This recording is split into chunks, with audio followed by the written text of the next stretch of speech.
reflected, feeling so connected. It must have been our destiny, and now I know I'll never let this ever end in somewhere other than next to me. 'Cause time stood still right there. Time stood still right there. Alright guys, welcome to the 2020 Brussels Motor Show. I just want to say this, there's gonna be two parts. One is gonna be, of course, of the cars, and one for the motorcycles, because there's an entire motorcycle section here as well. But what I'm gonna do is I'm gonna start in the furthest hall, which is, I believe, hall 8 or something, or hall 9, I don't know, I don't really know. But here, as you can see, this is the Volkswagen stand, and over there is Porsche in the distance, and here's Skoda. And I want to start at Skoda because they have really made a big comeback with their newest cars. As you can see, this is one of their SUV types, the Karoq Sport line. I think it looks really good in red. They've done a really good job with the wheels. I really like them. But obviously that's not why I came here for the new SUV. This is the newest SUV of them, the Kamiq. It's a sort of small SUV which is gonna compete with the new Mercedes GLA, for example. I really like these new headlights. I believe they've done a really good job with these new vehicles. Also the red again, really nice. This is some sort of Monte Carlo version. I don't really know what that's supposed to mean, but yeah, I really like it. If you come to the back again, now we don't really have the Skoda logo anymore. We have it like written all over the car in black. Shame of the fake exhausts. Yeah, as you can see, like, it's fake, but who cares, right? If you're gonna buy a car like this, I think it's more for the style. Again, with the LED taillights, really cool. And as for the inside, they've done a good job with the digital dashboard. Let me just take a look.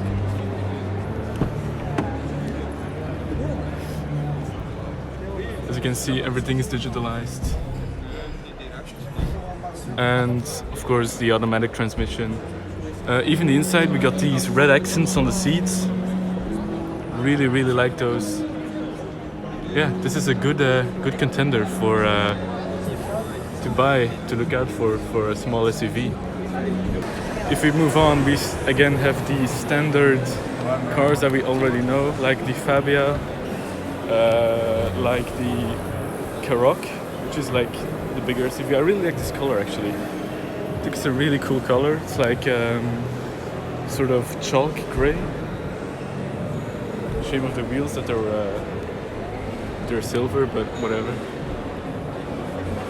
This is also really cool. I like the black wheels on the same color. This is the Fabia Monte Carlo edition stuff, I think.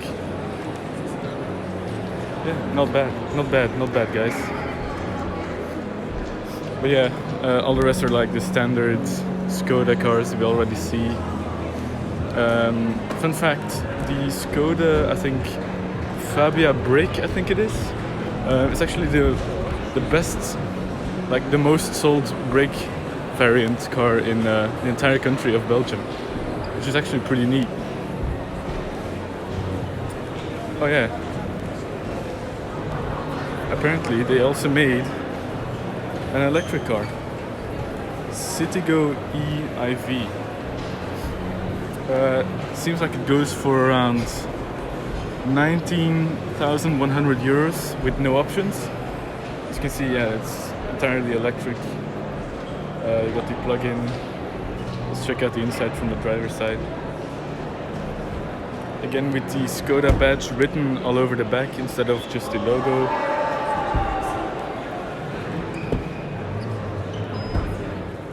Seems like no digital dashboard here, but I think this is just some sort of standard option. I mean, it's pretty standard. You got the automatic transmission, obviously because there's no engine, it's just an electric car. Standard soft seats, standard wheel. I mean, for the price you pay, it's reasonable. Moving on, we've gone to the Seat stand, and more specifically the Cupra stand, which is the sort of performance division of Seat. This is the Cupra Ateca, which is, I believe, a sport variant of that car right there, the black one, the normal Ateca. What are the upgrades? Well, obviously we got the Cupra badging in bronze with some, I think, fake carbon fiber bits. Some sporty blacked out parts to make it look, you know, sporty. I really like these wheels though. The bronze Cupra wheels with those nice brake discs. I like the pattern in those. Ventilated as well. Some side skirts to make it sporty again. Again with the wheels. And of course, another Cupra badge with some carbon fiber. Well, fake obviously. And some quadruple exhausts. Really, really cool. I don't know what sound it makes, but I think it's not too bad. It's got the same engine, same everything, same transmission and everything. As you can see, the inside again, it's made all sporty, you know, with the Cupra logo and the steering wheel, which is supposed to look like a sporty variant.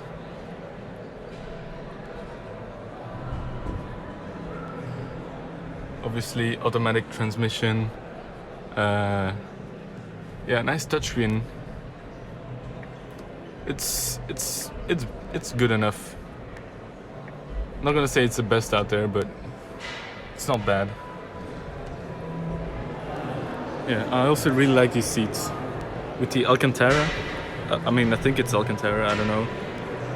You got the Cupra badge again, embroidered into the seats. It doesn't look like there's like a lot of place in the back. I don't know, maybe it's just made because it's a sporty car. Also, Seat's got the Me electric. There are a lot of people, a lot of car manufacturers who do electric cars now. But this one doesn't look like to have any LED headlights, which is a shame because you'd expect from electric cars to at least have some LED stuff. Let me see the back. Yeah, this is also just normal halogen lights. Come on, guys. Let's see the inside.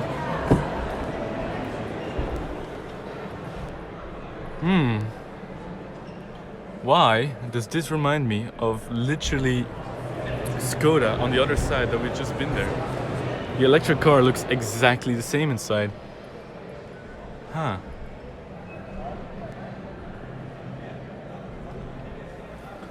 The seats, I mean, what can I say? Just standard seats that I can just put into this electric car. I don't know how far it goes. Let me see on the.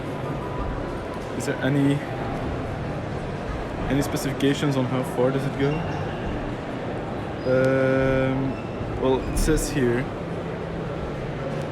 it seems to have a range of 250 kilometers, but if you drive slowly, like 50 kilometers an hour all the time, you get about 350.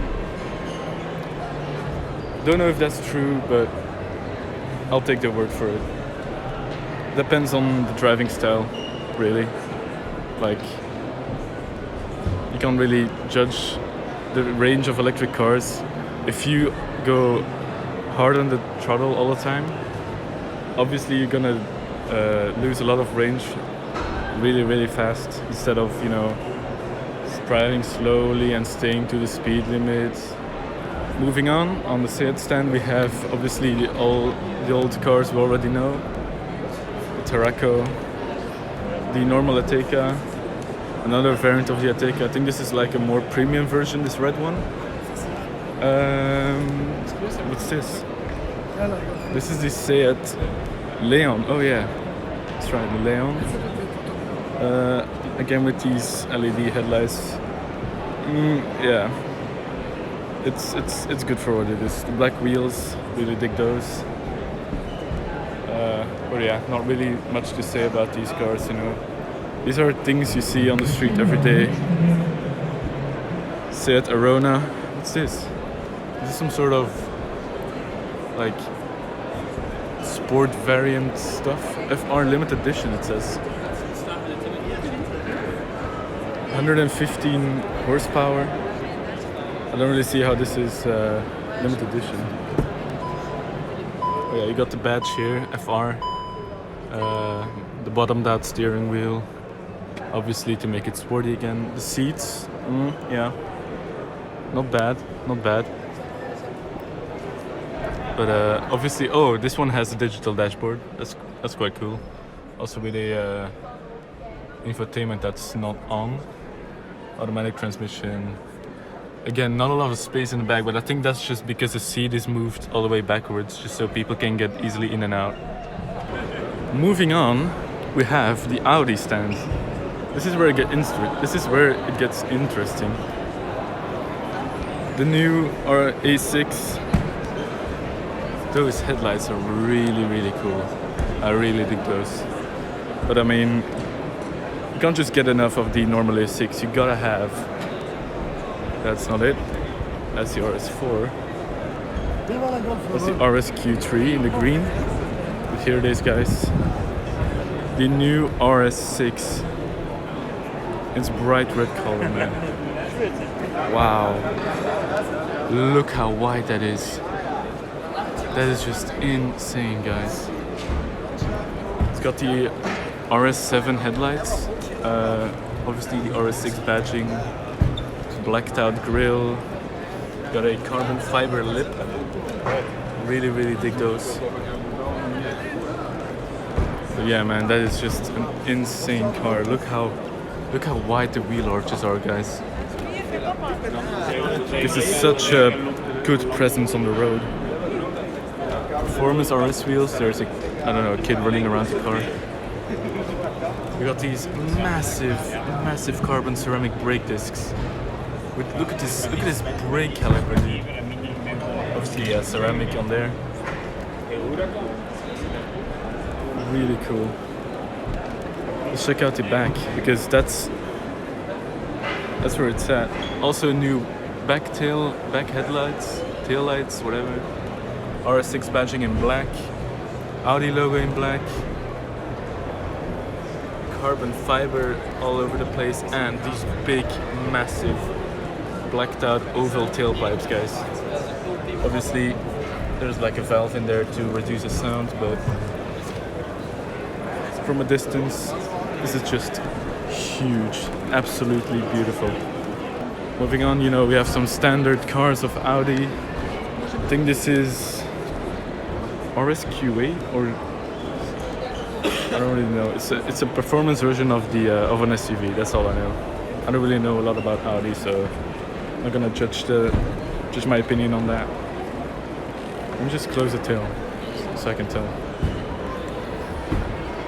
Oh. Yeah, it was what I said. The RSQ8 with the full LED strip at the back. Really like that. Again with the oval tailpipes. That's a standard RS thing. This one doesn't have the blacked out badging though. I think that's an option. But yeah, it doesn't look bad in chrome as well. Obviously the Q7 over there, Q3. I think this is the Q3 again, but this is the sportback version, so it's like a coupe instead of the normal one right there, the silver one. I don't really like it in orange. You can decide what you think of it. Again with the sort of diffuser look. I don't see any exhaust, so that's a shame.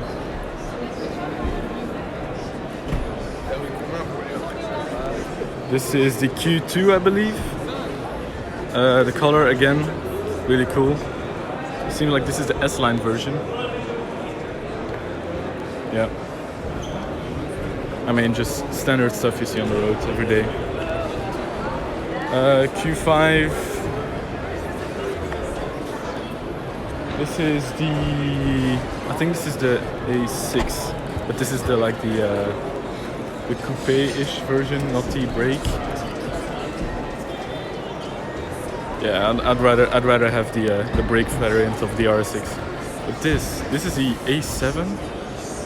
Really like that bag. Look at this, just the sloping line. Like it just goes from the roof all the way to the tail in just one single swoop. Really like that. Really aerodynamic. Then moving on to the all-new e-tron, but the Sportback variant. So that means it's a coupe version. As you can see, they just opened the trunk, but as you can see, like, it doesn't go like that and just down. It just has a swooping tail line, which I think it looks much better than the original e-tron. I kind of have a soft spot for sporty versions of SUVs, precisely like this one, and the fact that it's electric just makes it even better. You know, again with the full LED tail light, really cool. What I still like about the e-tron is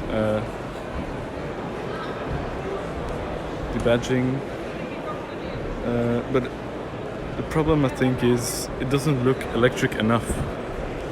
If I didn't know what the e-tron was, and if I would see this come down the street, I would just think it's a normal Audi. I mean, you could tell a little bit because of the grille is like doesn't have a lot of intake for air. It's mostly blocked off, and it has a little bit of e-tron badging right there. But if it would zoom past me on the highway, and I didn't know what car this was, I would just not know. Obviously, we got the A3 Sportback, A5 in white, and here you have the normal e-tron in blue. As you can see, clear difference. Let me just close this boot because people keep opening these, and I don't know why they do it. As you can see from the side, you know, it has a normal coupe look. It doesn't slope. It's not sporty in my eyes. I like the coupe variant much more. But for the rest, I mean, it's just all basic. You got the electric motors in there, standard headlights, the grille. Here's one in orange. And I think Audi has like two variants. They have the 55 and they have something else. Whereas the Mercedes EQC, which we're going to see in a bit, only has one variant, the EQC 400. And there is a difference between these two variants of the Audi. I don't really know what the difference is, but yeah. This is the 55 I just saw, and that blue one is a 50. So I think this one has a bit more range and a bit more horsepower, performance, etc. All that good stuff. Coming to the Porsche stand, as you can see, already we got this beautiful brand new electric Porsche called the Taycan, or Taycan, whatever you want to call it.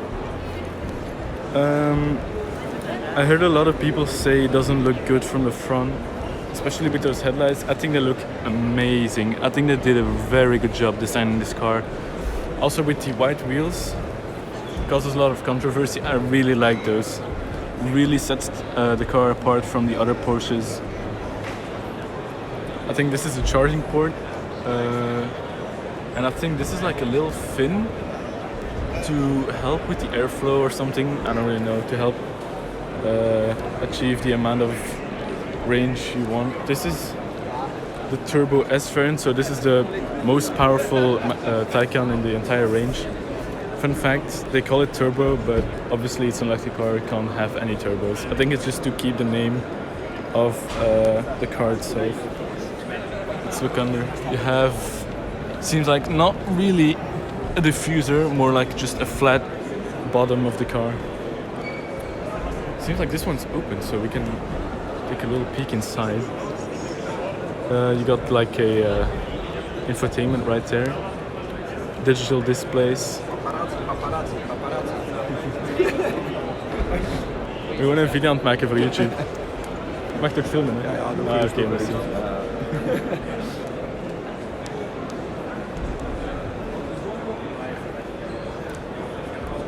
Seems to be a 5-door car instead of the standard, you know, Porsches. We got the 911 with the 2 people only, and well, I mean, you can squeeze 4 people in there, but that's gonna be a tight fit. Let me see if I can open this. Seems like it opens.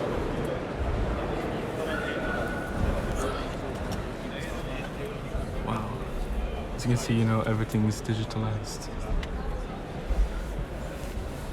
Standard Alcantara steering wheel, not bad, not bad. You got a touchscreen over here, and you got 2 screens, one right here and one right here as well, and one for the passenger. That's really, really cool. Obviously this one has the track package, so you can see how fast you're going on a track and keep your lap times. Taycan badge in case you forget what car you're sitting in. But for the rest, you know, pretty cool. Over here we have another Taycan. This is the turbo one, not the turbo S, but it's still not the worst Taycan in the entire range. There's just a normal Taycan, which I think is the blue one right there. So you have the turbo S, the normal Taycan, and then you have the Taycan turbo. All of which you can obviously modify a bit. As you can see, this one doesn't have the little fin like the turbo S has. I think that's an option you can get for some sort of track package. Not sure. Again, with the long continuing tail lights, I really like that. This one has different wheels though. So it looks like standard Porsche wheels, but as you can see, some parts have been blacked out. I think it's to help with efficiency and the wind flowing over the wheels. Yeah, not gonna go too far into that. I'm not the specialist here. So, continuing, we have a beautiful, beautiful, bright red 911. Ah man, this is the 992 variant, the all-new Carrera 911. Wow, look at those tailpipes, guys. With the standard flat 6 boxer engine. Shame it has 2 turbos now, which kind of ruins the sound. Yeah, nonetheless, it's still a really cool car. I like the decal on here. Porsche running across the entire hood, starting from the beautiful logo. Look at that.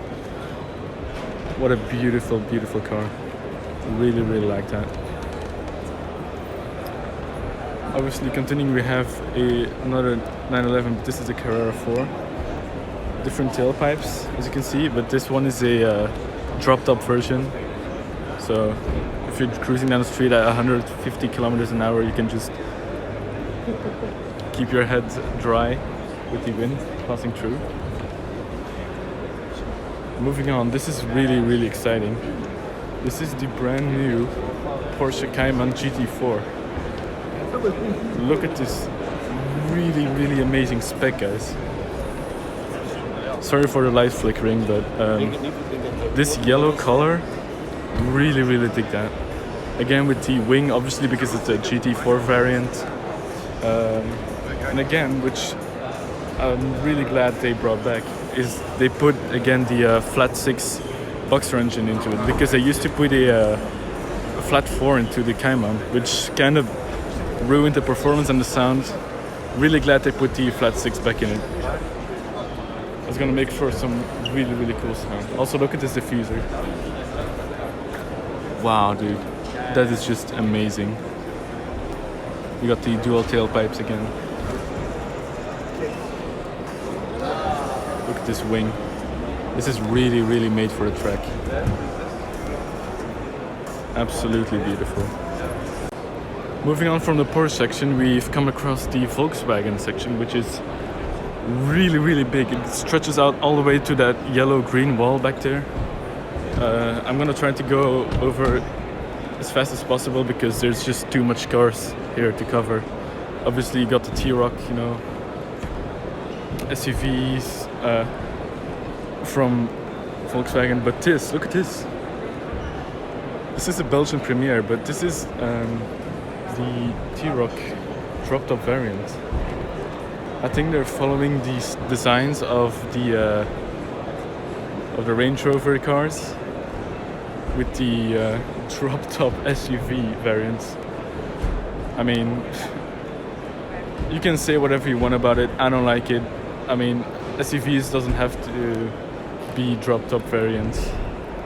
It just shouldn't have a style like this, you know. This just looks really, really ugly in my opinion.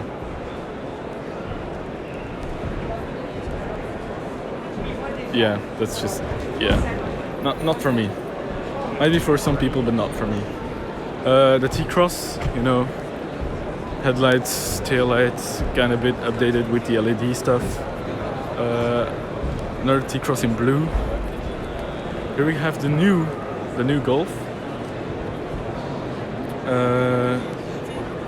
I think this is some sort of sporty variant. Let me just check out the front to see.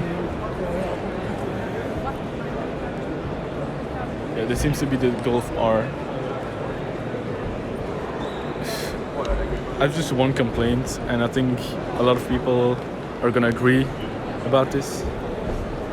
They absolutely ruined the new headlights. I mean, what is this supposed to be, guys? Also, this badge, what the hell?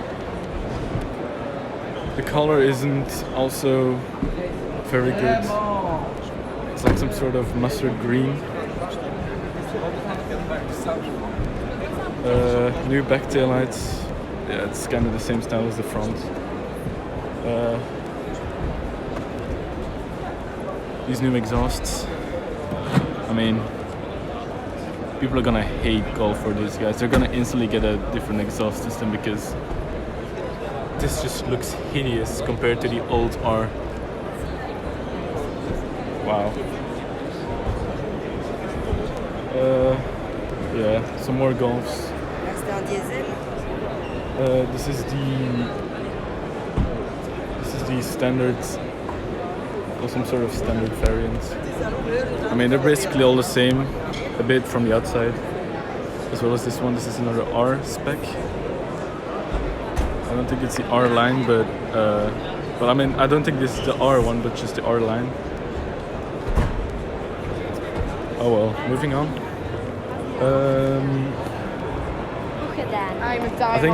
I think this is the old Golf variant. Let's just check out the headlights. Oh no, never mind. This is the Blue Motion variant. Okay, that's not bad. Doesn't have full LED headlights, so just halogen again. But what do we have here? This is what we're talking about, guys. The Golf GTI TCR. This is a sort of track variant. Nice diffuser. Seems to have a Krapovich exhaust. This color as well is just really, really cool. Got some red accents on the outside and at the front, in the headlights and across the front of the car. Obviously with the GTI badge.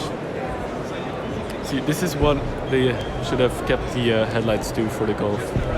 These is much more aggressive than the new one, in my opinion. Moving on, obviously, we got the Arteon. Standard family car. It's a saloon variant, so this is like the contender to the Passat. Yeah, I mean, it's not that special anymore. It was really cool when it came out. I really liked the front design of the car, but I mean, right now I've seen so many on the road, it's not that exciting anymore. We got a new Passat variant, family car, you know, we got the brake station wagon sort of type, not too special. And we got a Golf also, station wagon, brake whatever you want to call it.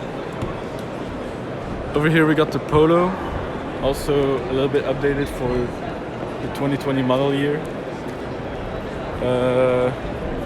This one seems to be the GTI version with the red accents. Again, in the taillights coming across the entire front of the car. Moving on, we're approaching some really interesting stuff. We got some ID stuff, and ID is the brand for Volkswagen's electric cars. Over here we got the ID3, which is pretty close to being developed and delivered to clients. I think this is supposed to compete with the standard Golf and Polo, but for the electric range. Again, going with the LED headlights and the LED strip running across the front. Not sure if it's at the back as well, but I can see the hood is the tail is open right now, so can't really check that out. Really cool bronze wheels though. I like the spec with the grey with the bronze wheels. Looks good altogether. Thing is, I can also see a bronze line running from the front of the car right there, all the way over the car. And with some bronze balls stuck on the back pillar.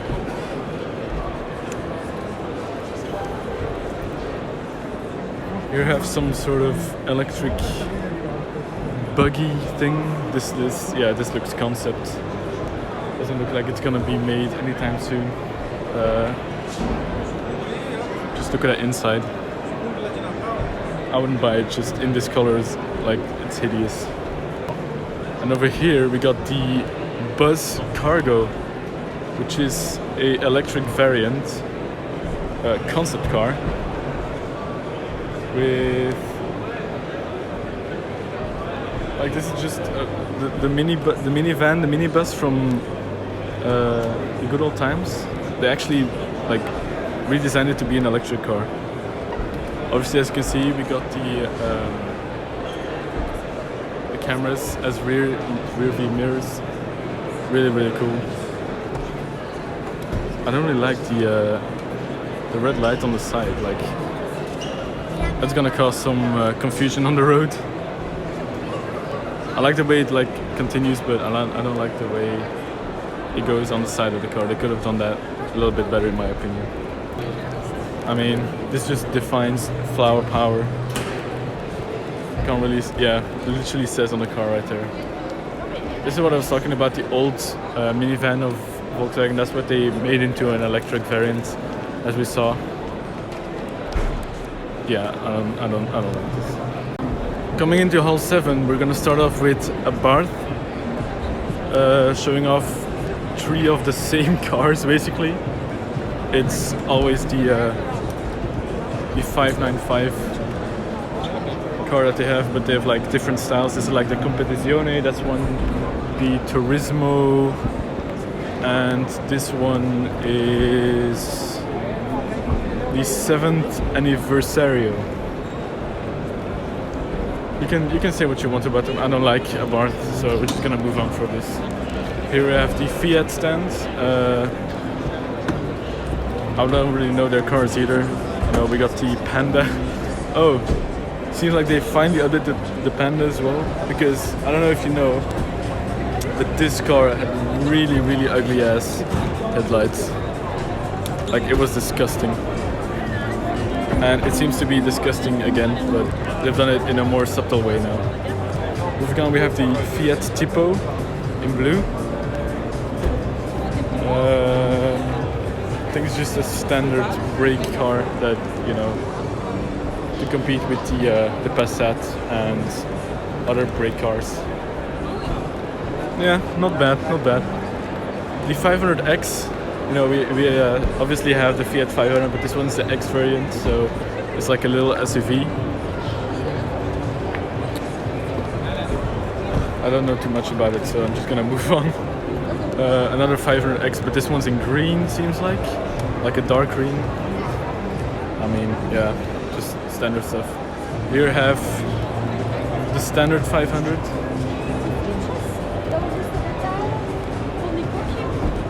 in Bordeaux red, seems like.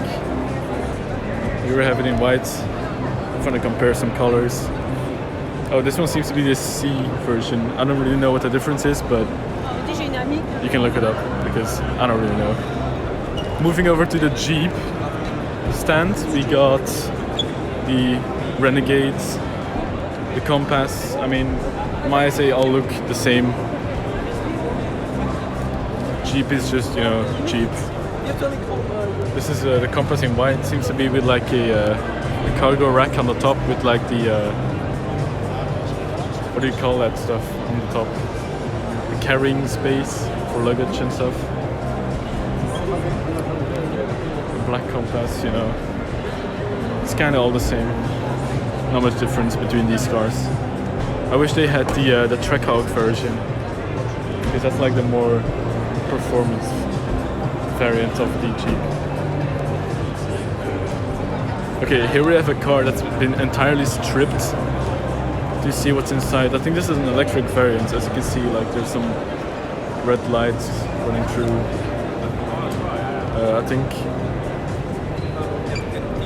think in the front. Yeah, as you can see, like you can see a little bit on the inside. This still seems to be a gas-powered car, but I think it's like a sort of hybrid version. I think it's this one. Yeah. This one's that car, but this one's like complete and not broken down. Shame they haven't went into full electric yet, but I think they'll come in the future. Wow, here we got the Wrangler. This is like the proper off-road cars from Jeep. Well, one in yellow and we got one in red. Pretty cool stuff. Okay, this is really cramped right now. Here I have the Alfa Romeo stand. We have the Stelvio. This is a normal Stelvio, you know, with the dual tailpipes. Yeah, not bad for a good SUV. They've done a big improvement over their previous cars, which I really didn't like. But I really like these ones, so it's quite good. As you can see, you have a Giulia Performance Quadrifoglio version. Blacked out taillights, carbon fiber spoiler. We have the quad tailpipes with a nice big diffuser. I think it's a V6 in the front, twin turbo. Obviously standard Alfa Romeo wheels, also blacked out. Even the door handles are blacked out with some carbon fiber side skirts, carbon fiber mirror caps. We got the Quadrifoglio logo as well on the side. And if we come to the front, you know, it just looks the same as the normal Giulietta, but with some carbon fiber tips and some sporty accents. If we compare this to a normal Giulietta, we have, you know, we don't have a lot of carbon fiber as on the Quadrifoglio variant, but I mean, it's still a really cool car. I really like this car.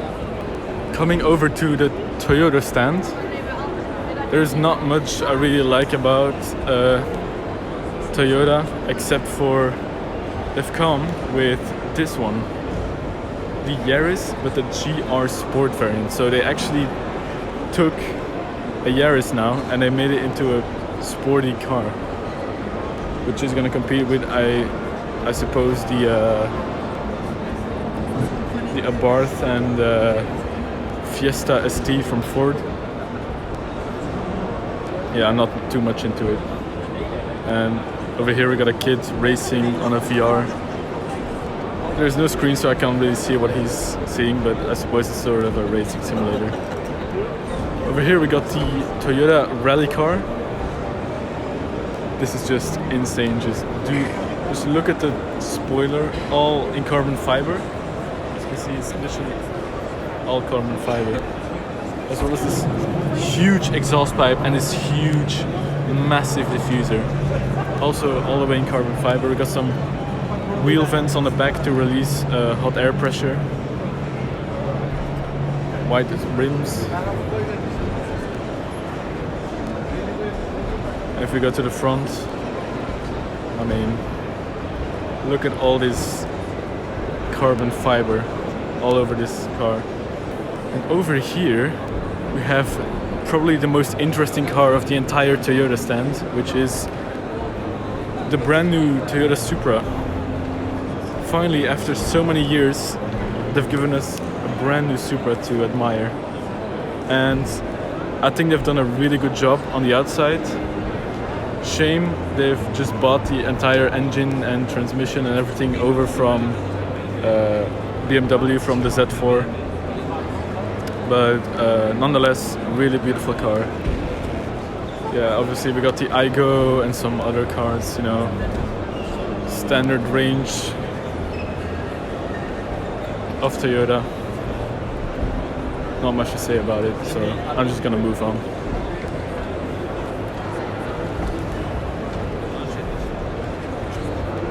Okay, we have arrived on the Lexus stand. I don't really know much about Lexus, so you can see what you want to see. I'm just gonna quickly go over all these cars. Seems to be the CT200H. No idea what that's supposed to mean. I think it's a hybrid. Yep. Over here we have the NX300H SUV variant. IS300H, another just standard range. And this seems to be a two-seater car. To make it a little bit more sporty. I never really liked the front end of Lexuses. I think it's just too overdone on the front with the grills and everything. As you can see right here, the grill again. Too much detail, too ugly in my opinion. Coming over to the South Korean Sangyong stand. What can I say? As you can see, of the amount of people that are on this stand, the cars aren't really that interesting. They're not that popular as other cars here on the auto show. So I'm just not gonna spend too much time here. We got Tivoli and all this other stuff. So we actually got a quite a decent stand here actually. I mean, there's a lot of SUVs and pickup trucks, as this one here. It actually looks quite weird. South Korean car manufacturer making pickup trucks. I mean, the wonders never cease. Moving on to the BMW stand. I've actually come across some new cars here previously, but we'll go over those in a second. This is the X3, of course. And this one is really interesting. The BMW Vision I Next. And I have one thing to say about it. It looks like a bloody rabbit from the front. That's literally all I can say about it. They've got some LED accents and stuff. You got some new huge wheels, and the inside is like, I don't know what's going on with that seat back there, but it's like, yeah. Also the color is quite weird. It's like some sort of rose gold color. Here we got the 3 Series. This is the M135, I believe. Oh no, never mind. This is just a M-Line M Sport package with the hybrid version, seems like. Again with the digital displays and the touchscreen. Let's give them some information, you know. BMWs are not really my thing, but I'll just go over them just in case. We got the i3, just standard stuff we've already seen, but this is where it gets interesting. This blue car is a brand new 1 Series, and it's the M135i version, so it's like this sort of almost M1 car, but like not entirely. Here we have a look from the front. I don't know, man. This grille looks weird, the lights look weird as well. Some people say they did a good job, some people say they didn't do a good job. I don't know, I'm like sort of in between. I don't really know what to feel about this car, but I'll let you decide. And moving on the side, we have the new 2 Series, which basically looks exactly the same in the front as the 1 Series. The difference is that this car is just a little bit bigger than the 1 Series. As you can see, it's like a coupe variant, and it's a saloon, as you can see with the trunk. The back isn't too bad. At least we got some real exhaust pipes. And seems to be the M235i version. So again, the sort of performance version of the 2 Series. Moving on, we got some standard range cars, you know, brake version. Some X cars, the X4. We got the X7 in the back. I just want to show you this. Look at this huge grille. Wow, this is just too big. As you can see, like it can literally close to make the airflow around the car better. So if the engine needs more cooling, it will open up the grille to let more air in for the cooling. But in my opinion, I mean, the grille is just way too big for this car. It looks like it's gonna eat you coming down the road. I mean, here we got the standard 3 Series variant. I mean, it's just what it is. I'm not gonna make too much words about it. I mean, yeah, 3 Series is just the 3 Series. And we seem to have a BMW S1000 RR, which we're gonna see in part 2. But apparently they placed also one at the car section. Here we have the X5M, which surprisingly doesn't have a V8 like I originally thought it would have. It has an inline 6, and I think it has 2 turbos as well. Not sure about that, but it's just a shame of the sound. Like, it's just such a hunk of a car, and then it just has an inline 6 instead of a hefty V8, which is a shame. Here we have the M8 and the M2 Competition Sport, which is a huge improvement of just the normal BMW M2, because this one is literally made to go on track. If you have a look from the front, as you can see, you know, on the hood they got some air intakes or like air exhausts. The front, you know, standard stuff, but they got a huge carbon fiber lip spoiler, blacked out wheels, red calipers, all cool stuff. Carbon fiber mirror caps, carbon fiber roof. And that's to keep the center of gravity down, because the more you can keep the center of gravity down, the better the car stays on the ground in turns on track. Moving on, we got the brand new Z4. I've actually sat in, and it sits really, really low, like a sporty car should be. And this is the car the Toyota Supra actually got the engine from. It's literally the exact same engine that's in this car, which is, thank you for standing in my shot, sir. Which is a shame for the Supra, because it's not like fully original in terms of performance. It's kind of the same as the BMW. But then again, you know, the Supra looks much better in my opinion than this BMW. That's just my opinion. And moving on to this X6, there's just one thing I have to say about it. You know, we got the lit up grille. There's like little lights in there to like literally show the grille well in like nighttime conditions, I believe. Coming over to the mini stand, we have a couple of new cars. This is the Mini Cooper. Yeah, just standard stuff. We got a Countryman, which is now a plug-in hybrid. So as you can see on the side here, it is plugged in right now, and it's charging the battery that's in there. And here we got a fully electric Mini, which is actually going into production very soon. I've seen this car last year on the motor show, and then it was still a concept car, and I can say it literally looks almost the same as a concept car, which is quite good, because that means they didn't do too many changes, so people will actually be more happy to buy this car. As you can see on the inside, a really weird floating dash with a really cool LED light, which is purple. I don't really like this design for the infotainment with like the circle and then you have the rectangular infotainment screen.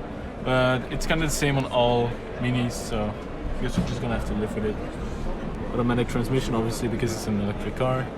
Not too much space in the back. I mean, a Mini is still a Mini. That's why it's in the name. But for the rest, really cool car. Here we have another Mini plug-in hybrid. Oh no, never mind. This is the electric one still. But this is a white version. This is a blue one. So they've got a couple of different varieties. Again, different wheels as well. Over there we got like the actual electric wheels, and here we have just standard Mini wheels. And over here we have a world premiere of the Mini Cabrio, but this is like a special version called Sidewalk, I believe. It has like a really cool pattern on the hood. It almost looks like carbon fiber, but it actually isn't. It's just some decorations, as you can see. That's basically there is to say. I mean, it's a cabrio. The roof opens up, really cool in hot weather. Again with the Union Jack taillights, which basically all Minis has in the entire Mini range. It's just to specify again that this is an original UK brand. Coming into Hall 6, we start off with the where is it? Maserati stand, which they have 3 cars on display. The Maserati Quattroporte, which I believe it means quadruple doors. Not sure it means that, but I think that's what it is. We have the SUV one, the Levante, in all red. I really like this color, especially this spec with these wheels with the red calipers, and then obviously the red color. The front is also not too bad. I think this is the best looking of all 3 of them. And obviously we have the Ghibli, or Ghibli, excuse me.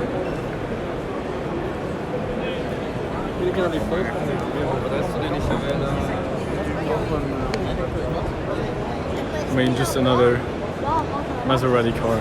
This one's in blue. I'm not really into Maserati, so it seems like it just opened the door. Oh, it has frameless doors as well, so that's really cool. Okay, moving on, we have the Hyundai stand. And we're gonna start off with their electric car, the Ioniq. It seems to be that all car manufacturers now use Q's at the end of their car names, which is quite funny actually. Again, it has like the light gray sort of color. Also in the interior, seems like. We also have a digital dash and a really cool infotainment, which is currently showing that we're literally in the hall and it's like pointing to the street, so that's quite funny. The center console that's quite cool. Instead of like a normal like gear lever you have in other electric or automatic cars, you now just have buttons. You click to go into drive, reverse, neutral, and park. And also you have a electronic handbrake right there. Also with the bottomed out steering wheel to make it a little bit more sporty. But that's basically it for the Hyundai electric Ioniq car. We also have an electric version of the Kona. Yeah, this wheel's not my type. And the interior is almost the same. A little bit less digital, also with the infotainment. Center console kind of looks the same, but with no bottomed out steering wheel. So, and for the rest we have some normal cars. We also have a hybrid version of the Ioniq. So that's the one we saw earlier, the electric one, but this is the hybrid version. Then we have Kona, another Kona. This one's in sort of lime green. We have the i20 Active and the i10. i10 is a really good starting car, like for a first car. Let me see what this one is. This is the i10 N-Line, which is supposedly the more sporty variant of the i10. I think the lights look really cool, really aggressive. Blacked out mirror caps. I don't see any side skirts, so. But yeah, you got the sporty looking diffuser-ish with the dual tailpipe exhaust. We got an i10 badge right here, in case you forget what car you're about to step into. Also with an i10 badge here, and again an i10 badge here, so enough badges to keep you reminded. We have the i10 again, but this one's in blue, and another i10 in white. I think these are all different versions of the i10 because this one has different lights than the blue one. But then we have another rally car. This is the i20 rally car. Again, you know, we got the aggressive front lip, bright orange wheels with some more aero to create some more downforce. Fun fact is, both drivers are Belgians, in fact, of the Hyundai team, which is quite impressive. They've been doing really good in the rally racing championships. Again, the huge carbon fiber spoiler, massive diffuser with a tiny little exhaust pipe. Not gonna say that doesn't make any sound because it's actually really, really loud. Moving on, we got the Santa FE, sort of SUV of Hyundai. Standard stuff. i30, you know, general stuff. The i30 wagon, which is supposedly a longer version of the i30. And then we have this car, which is just, you know, standard Hyundai stuff. This is also the N-Line, which is, again, more sporty, more aggressive parts on the car to make it look fast. Okay, moving on, we have the MG stand. I have no idea, I've never heard of these, of this brand, but it looks like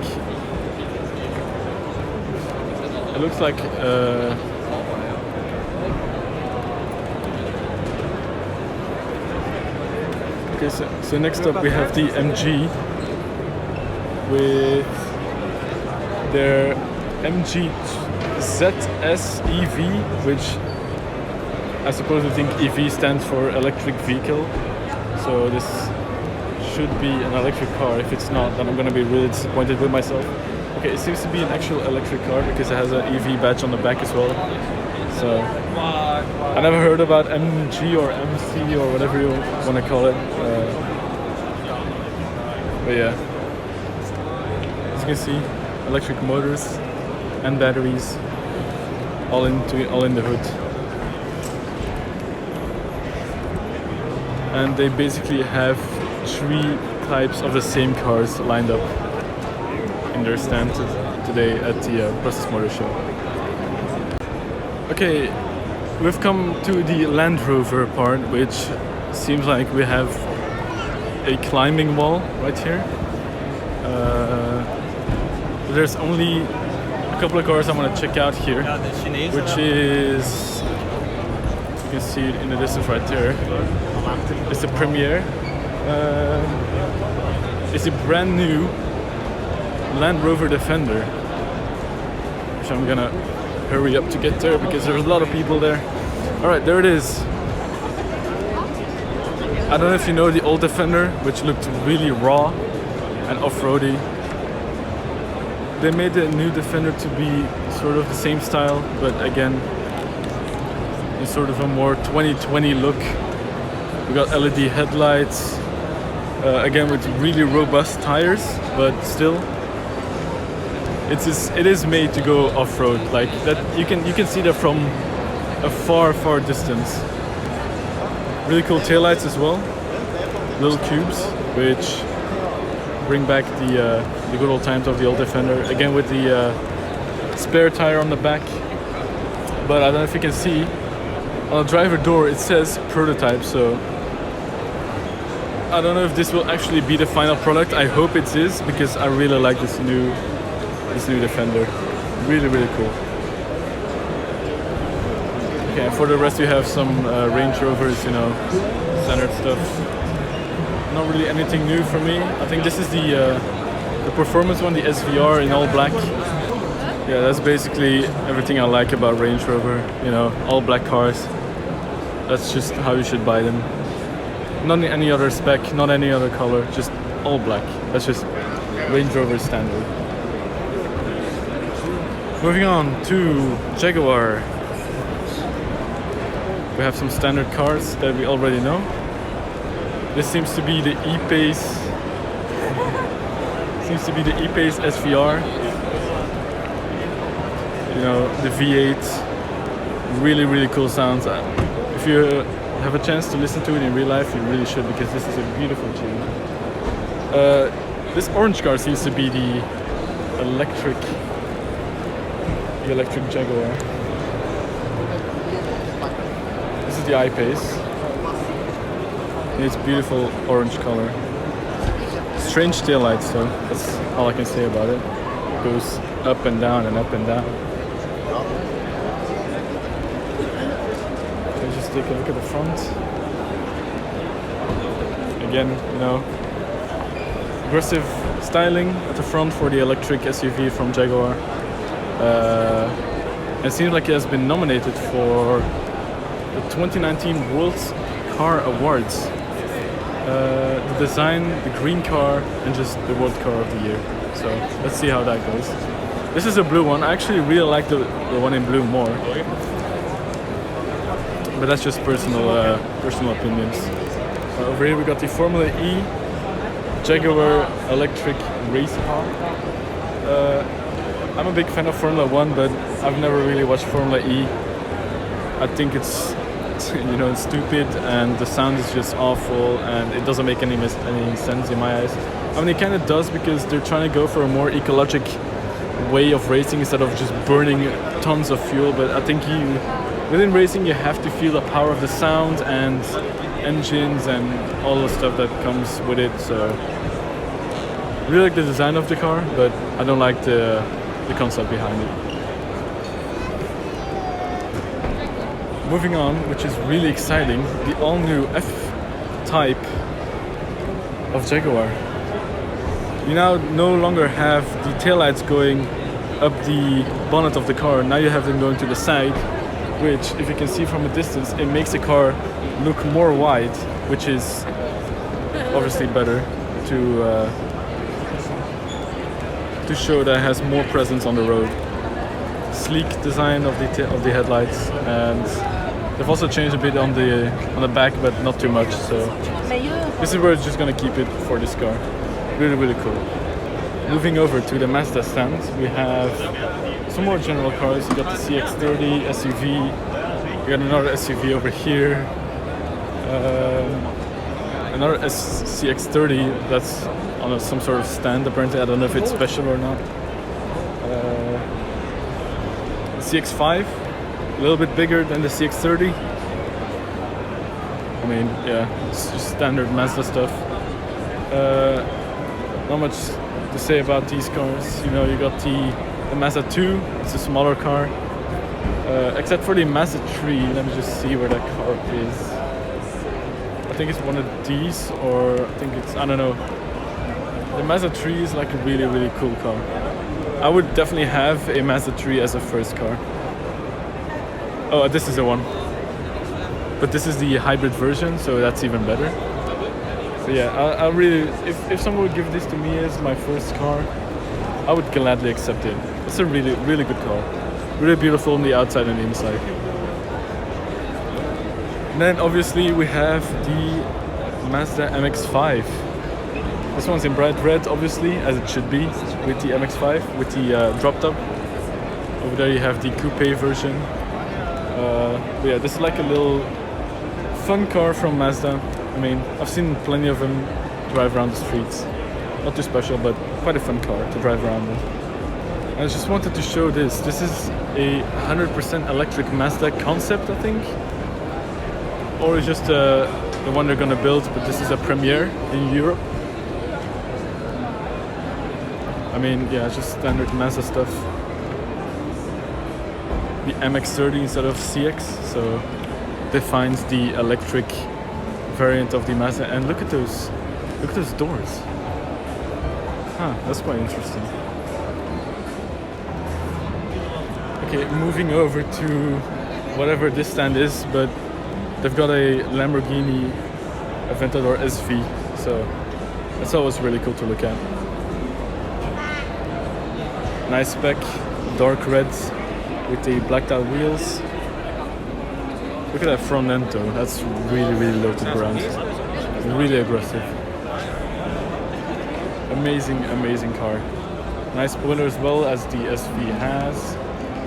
And let's just check out the back because we've got a really aggressive diffuser with a quadruple tailpipes. Moving over to the Tesla stand. We have only 3 cars of display here. We have the Model X, the S and the 3. Unfortunately no Y or Cybertruck. This is the X in blue with the gull wing doors, obviously. All cool cars. This one has the black wheels, which I really like, instead of all the other wheels. This one seems to be the S in red. Also really standard car that everybody's already seen by now. Front end, you know, amazing as always. And then we're moving over to the Model 3 in all white with the black wheels, seems like. Huh. I haven't seen black wheels on the Model 3. Is that something new? Because if it is, that's gonna be really interesting to see on the road. But yeah, in all white, you know, beautiful car. Really nice cars. Elon Musk, you're doing a great job, man. Okay, coming over to some sort of radio stand. There's just one car that I really want to see, which is this one. This is the M6 GT3 endurance car, which you can see hashtag Spa 24 hours, which has raced at Spa in Belgium at the 24 hours endurance race. Only one shame that they removed the diffuser from the car, because these GT3 cars have a huge exhaust, huge diffusers. Also with a massive wing that all GT3 cars obviously have. Entire car is basically made out of carbon fiber, but you can't really see it because there's a wrap over it. But you can see it here on the wing, just everything carbon fiber. Coming over to the Polestar stand. They finally made their way into the Belgian Motor Show. Coming in with the Polestar 2, which is the fully electric car, and the Polestar 1, which is the only hybrid they're ever gonna make in their entire range. This one's the 3 doors, and one's a 5 doors. That's a bit more SUV coupe-ish. This one's more like a saloon, more fun car. I gotta say, I really like those rear lights more than the Polestar 1. As you can see, this is literally almost exactly copied from Volvo, which it also is, because it's like sort of Chinese Volvo mix. Yeah, it's Volvo. As you can see on the front of the headlights, that's just also with the grille. Volvo all over the place, except for the logo, obviously, that's just Polestar. So, but I have to say, I mean, really nice, really cool. I actually dig this. This is one of my favorite electric cars at the entire car show. Polestar 2, beautiful car. And then last but not least, at this hall we have Mitsubishi, but if I'm gonna be honest, I don't really care about Mitsubishi, to be honest. They've got a couple of cars here on display. Some smaller SUVs, some bigger SUVs, all different colors and sizes. You know, you got the sort of pickup truck version over there. But for the rest, you know, that's, I mean, Mitsubishi is just Mitsubishi. And I'm not gonna really say too much about it, so that's all I'm gonna show about these cars. Making our way to Hall 5, we probably have the most busiest hall of the entire car show. That's because Mercedes literally basically took a whole 1/3 of the entire hall in to display their new cars and obviously existing cars. First I want to show is this one, the brand new GLA. This is the car my mom has, but my mom has a previous version and she's looking to buy this new updated facelifted one. And I really like this. This is like the edition version, so it's like a little bit more expensive, but you get some sporty trims like red wheels, red accents on the front. I really like the diamond grille, also coupled together with these new LED headlights.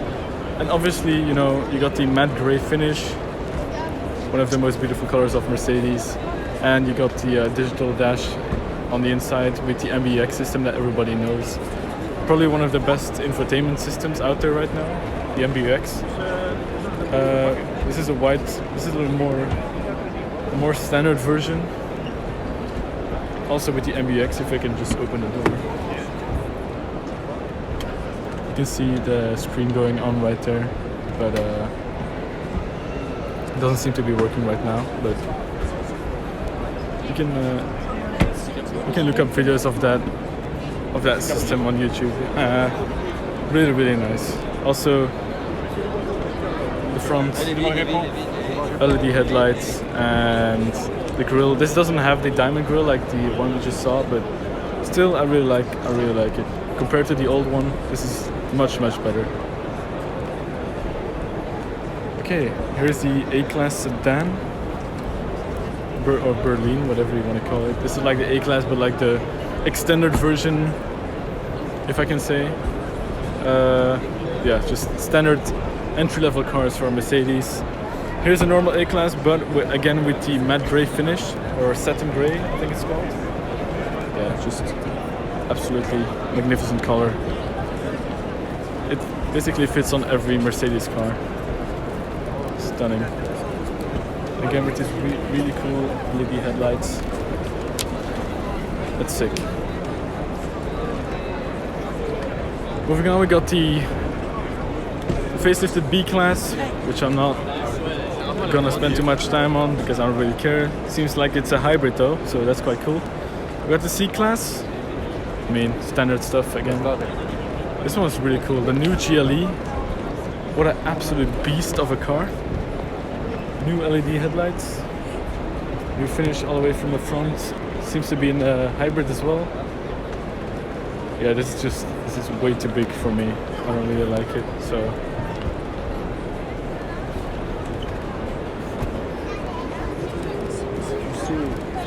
You have an even bigger car, the GLS. So you can compare it to the GLE as you have the GLE and then you just put a scoop of more SUV on top. And that's basically this car. Absolutely huge, massive car. But it seems to be updated for the 2020 model year with the new taillights and headlights and probably interior as well, with obviously the MBUX infotainment system. Here, where all these people are standing around, is the X-Class.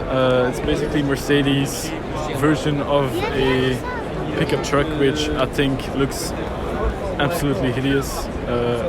Mercedes shouldn't be involving in off-road, or like at least pickup truck cars. Doesn't look pretty at all. It's a V6, but like not for me. Definitely not for me.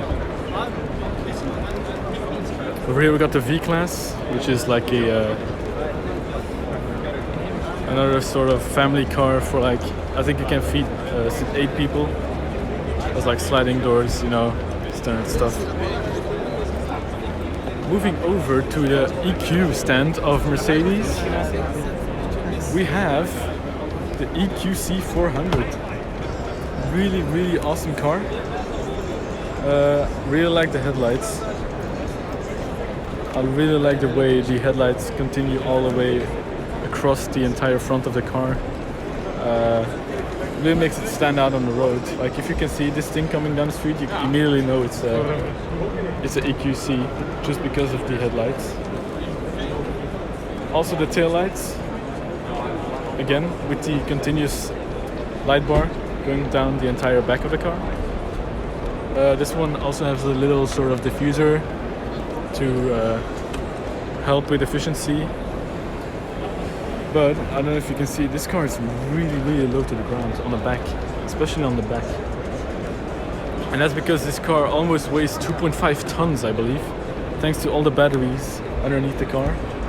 The center of gravity is really low. Let's see, because we can go into the car here. As you can see, the MBUX system also with a little bit of updated interior with the bronze accents on the... Also with the piano black trim. Don't really like the piano black, that's basically pretty much the only option you can get actually. And it sucks because, as you can see on the light reflection, it catches a lot of fingerprints. Moving on again, we have the Formula E car, but this one's for the Mercedes EQ team. Funnily enough, driven by our own Belgian driver, Stoffel van Doorn. Used to be driving for McLaren in Formula 1 and now driving for the Mercedes Formula E team. Okay, over here we have some sort of pods where you can sit in to test out the MBUX system. Yeah, this isn't supposed to be a car or something, it's just supposed to show how the entire MBUX system works inside of a car. Here it seems like we have the CLA AMG version. This is a more sporty version of the CLA with, I believe, a turbo 4-cylinder. Obviously you got the 4MATIC on the badge here, which means it's all-wheel drive. Really cool wheels with the red brake calipers and the ventilated brake discs. Not carbon ceramic though, just normal steel brakes. But again with the satin grey, really beautiful color. When checking out the exhaust, we have really cool quad tailpipe exhausts on both sides of the car, which give out a really beautiful 4-cylinder turbo sound. Moving on to the Mercedes AMG GT, and I believe this is the 53 because I have seen different tailpipes on this. Yes, it is, because the V8 version wouldn't have this the round tailpipes. It's nonetheless really beautiful car. I like the way it slopes down on the back. Also the taillights. Pretty cool. Oh no, seems to be the GT43 even. Still a really cool car. Also, looking from the side, you know, really big car. Has a lot of presence on the road. With those massive black wheels. And of course the aggressive headlights on the front of the GT43 AMG that's standing here.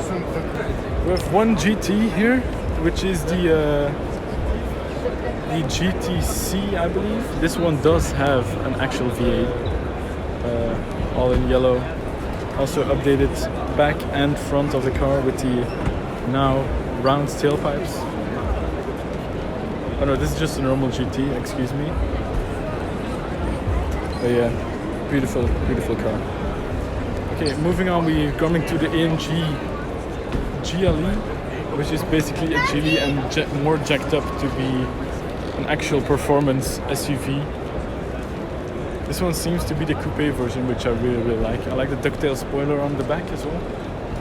This seems to be the 53 with the inline 6 or V6 or 4-cylinder, I don't really know, just any of those.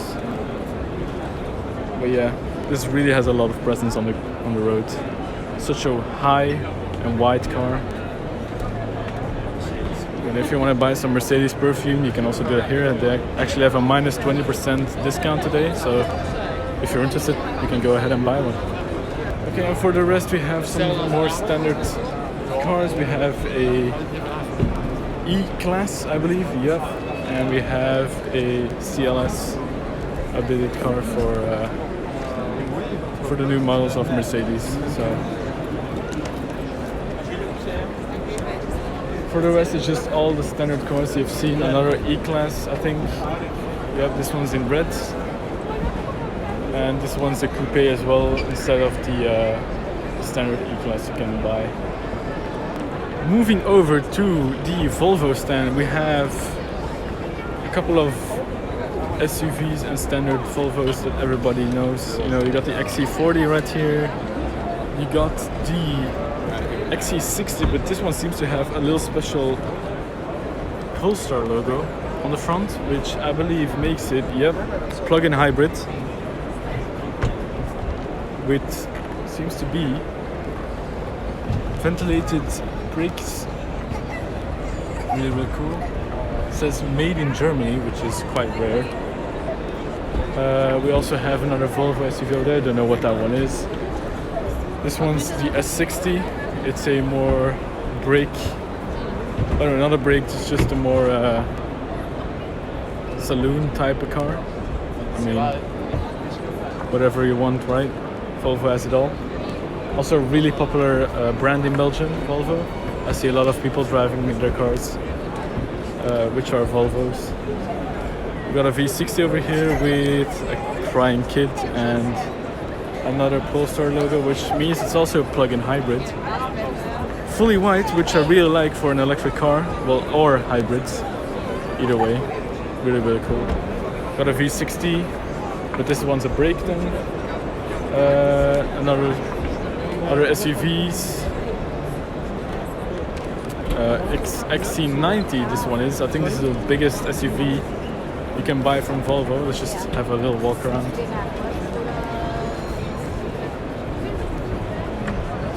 Huge wheels. Absolutely massive. And obviously we got the standard, you know, Volvo headlights. Really, really cool. Huge hunk of metal driving on the streets of Belgium. Absolutely big. V90, you know, standard stuff. And then you got the S90, which is another saloon. I believe the V's now are for the brakes. Coming into the Nissan stands, we got the Nissan N-Tech edition, which I believe is the Micra, but I think it's hybrid or just gasoline. I don't really know. I don't really know what N-Tech stands for actually. We got the Micra. Obviously the Nissan Leafs, which are actual electric cars, but I don't really think they're that pretty as they can be. You got the motors in here. I don't know if the battery is also in here or it's spread out over the car, under the car. But yeah. You can think what you want to think about it. I don't like it. Personal opinion. Moving on, we have the ENV 200, which is another electric car from Nissan, but this one's again a family car for 8 people. All electric. I don't like it. I don't like the front. It looks too bulgy and plasticky and whatever. But this is where it's at. This is the all red Nissan GTR. Seems like people have managed to pop the hood, so we can quickly take a look at the beautiful V6 that's in this car. Look at that, guys. Absolutely beautiful, beautiful car. Beautiful sound as well. But the thing is about this car is the tailpipes. Look at this tailpipes. It looks like it's case hardened from all the heat. Also the lights and GTR badge, not to forget. Beautiful, beautiful car. Also with the standard GTR spoiler. People lining up to have a chance to sit in this car. I already have, so I don't really want to line up.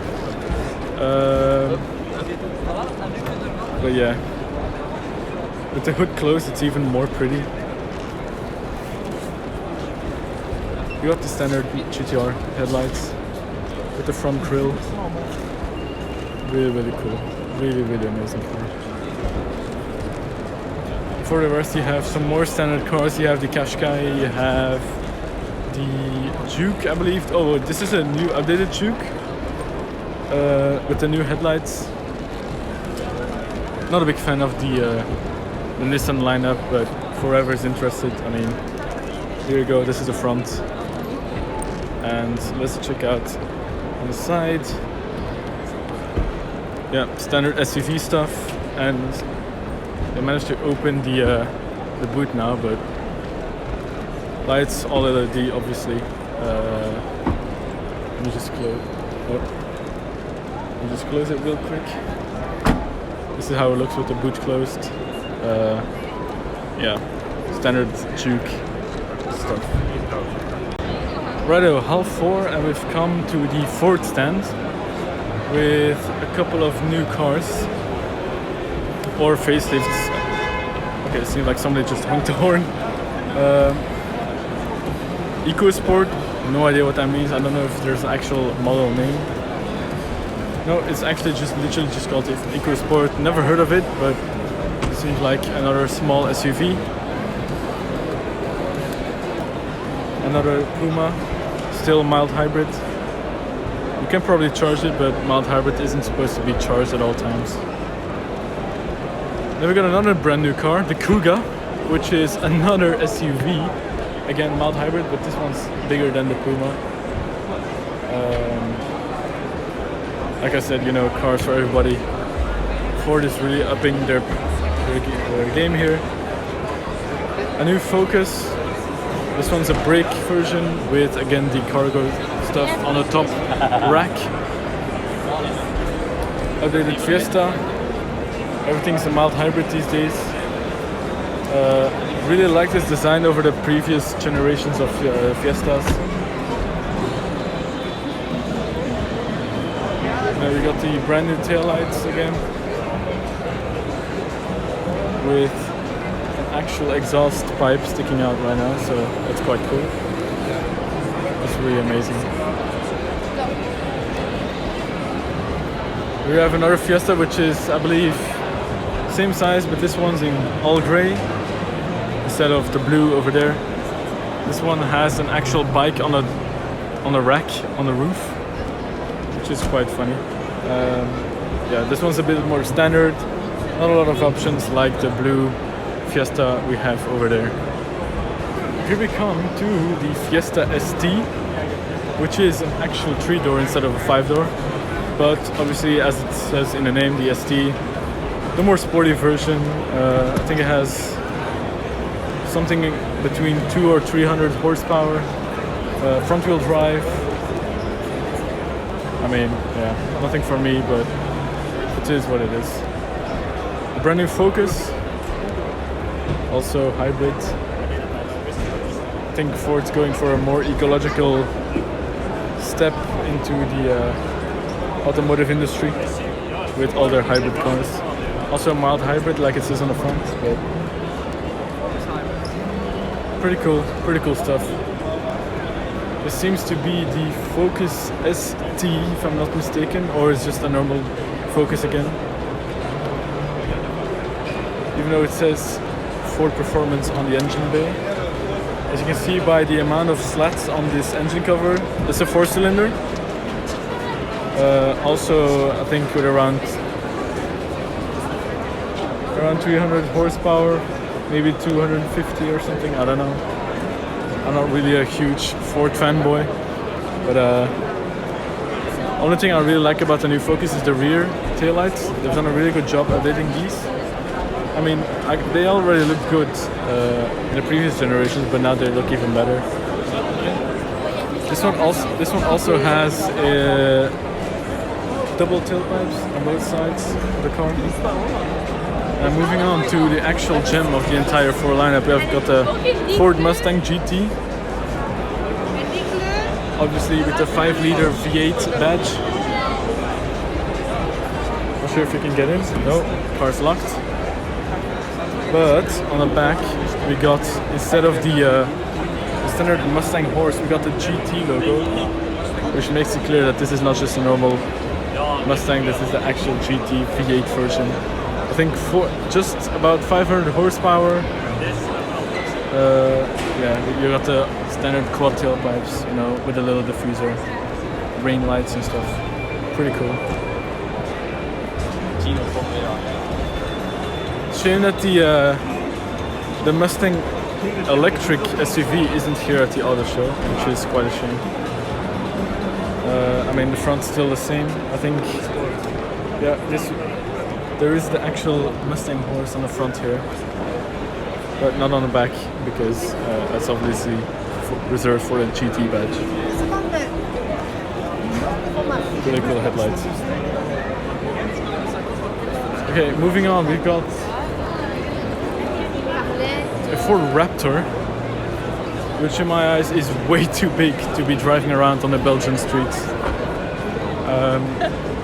Yeah, it's just way too big. I think this isn't even the biggest Raptor version you can buy. I think there's an even bigger one that's not on this motor show, but this is just too huge. And I got some more standard cars. You got the S-Max over here. You got some more family cars over there. You got the Tourneo plug-in hybrid, obviously. You got the Transit Nugget, which I suppose stands for the fact that you can open this roof so you can sleep in it. The standard Transit, which also had a facelift. And then something really special. We got a Ford Mondeo. I actually cannot believe they actually still kept the Mondeo and it turned it into a hybrid, as it says on the hood right there. The Ford Mondeo was probably one of the worst selling cars of Ford. I mean, my parents had one, and that's basically the only time I've ever really seen a Mondeo on the streets. But I think it's really cool that they're trying to give it another shot with now the hybrid version of it. I mean, it doesn't look bad at all from the front, I have to say. It's a shame, actually. Oh well, I guess the people decided what car they want, not me. Okay, here we have this Megular stand. I don't really know what this is. I think it's for some cleaning products, but we do have a papaya orange McLaren 720S. This is a really, really beautiful car. I also really like the spec on it with the papaya orange, with the cutout headlights. You know, you can literally stick your hand in there if you wanted to. There's some radiators in there. You got the black wheels, the black roof. Some really, really cool designs for the doors. I think the doors go upwards if you open them. Really cool sticker, shows that it's been to a track, and a huge rear wing that opens up when you're going at high speeds to give you some more downforce. Pretty cool, pretty cool. Okay, and then to probably the most depressing stand of the entire motor show, the Dacia stand. I mean, I've sat in their Logan and it's absolutely sad to see how ugly the car is. Like, this is the one I'm talking about. Brand new, 8,000 euros. Literally one of the cheapest cars here, I believe, that you can buy brand new. I mean, this is just, there's no words for it, man. This is just a disgusting car. Absolutely disgusting. And it seems like you can get some barba papa, as we call it in Belgium, just by cycling, which you can probably cycle all the calories away and then just eat them all up again with that huge hunk of sugar. Nothing for me, I don't like it. Okay, seems like they managed to put the Dacia Logan in reverse. Again, standard car, you know, nothing digital, everything is still analog. Also the headlights, no LEDs anywhere. So we'll just quickly move on to the Renault stand, which we've got the brand new facelifted Zoe, and on the side it says up to almost 400 kilometers of range, which is actually really, really good. It's actually in the range then of the Mercedes EQC, huge SUV electric. And I think they did a really good job on updating it, because the previous Zoe, that was like really, really ugly. But they actually did a really good job on updating the front of the car. Again, you can pop the logo to reveal the charging port. You know, here it is, to charge the car. So. This is a really cool contender for a electric car. Shame of the tail lights that they're still so small. They could have done a better job on that, but nonetheless, really, really cool car. They did a great job on facelifting it. I really like it. Okay, here we come to see the Twizy. Fun two-person car, really, really tight. You can fit into literally all small spaces in the city. All electric as well. You can get in different variants with the open doors. You can get it with no roof. You can get it with doors and windows. Fun car. Doors open upwards as well, which is quite cool. For the rest, you know, Twizy, still a Twizy. And then we move over to some more standard cars. You got the Kadjar. We got another Kadjar in blue.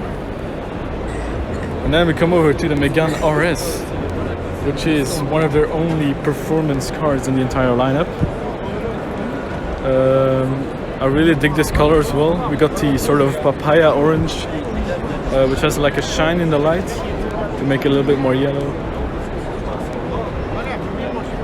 And then we got the standard racing flag daytime running lights, which has always been on the Megane RS, which is like some sort of trademark for the front of the car.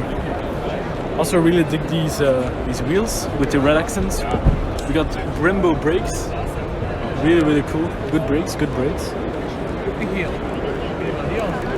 And for the rest, you know, RS still being RS, still being the sportiest car of the entire lineup.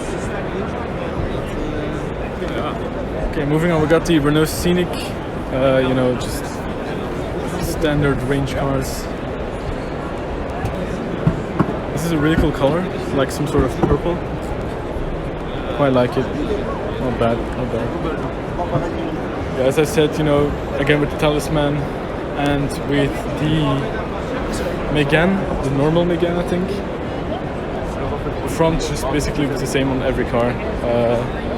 With a little bit of differences on the headlights, but for the rest, you know, Renault did a good job updating for the new model years. And this is a Clio, seems like. Yeah, again with the same front as, well, the same front design. Okay, here we have a Model 3 at the Lenoir stand.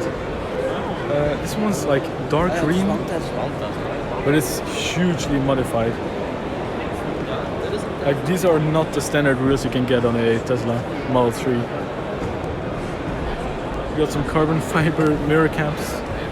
Interiors all changed up, like you got carbon fiber everywhere. Alcantara on the steering wheel, brown seats, probably leather, and interior, and the center console is also fully carbon fiber. Like, they've done a huge job of putting carbon fiber everywhere. Even on the door handles, it's all carbon fiber. Obviously plugged in, and you still have the carbon fiber rear spoiler lip. That doesn't change. And obviously got some Jeeps and a really, really old motorcycle. Moving on, we have the Kia stand, and I'm just gonna go really, really fast through this because I have a hate for Kia. I don't like Kia at all. I don't like the drivers. I don't know. I'm sorry if you are a Kia driver, but you should really get another car, because this is unacceptable. Yeah, you can say whatever you want about the designs, but I don't really care about the designs. So let's just move on. Seems like they've got a really huge stand here. They've got some, what's this? Mild hybrid cars. I don't care. X-Seat, okay, it's a plug-in hybrid again. SUVs, so many SUVs.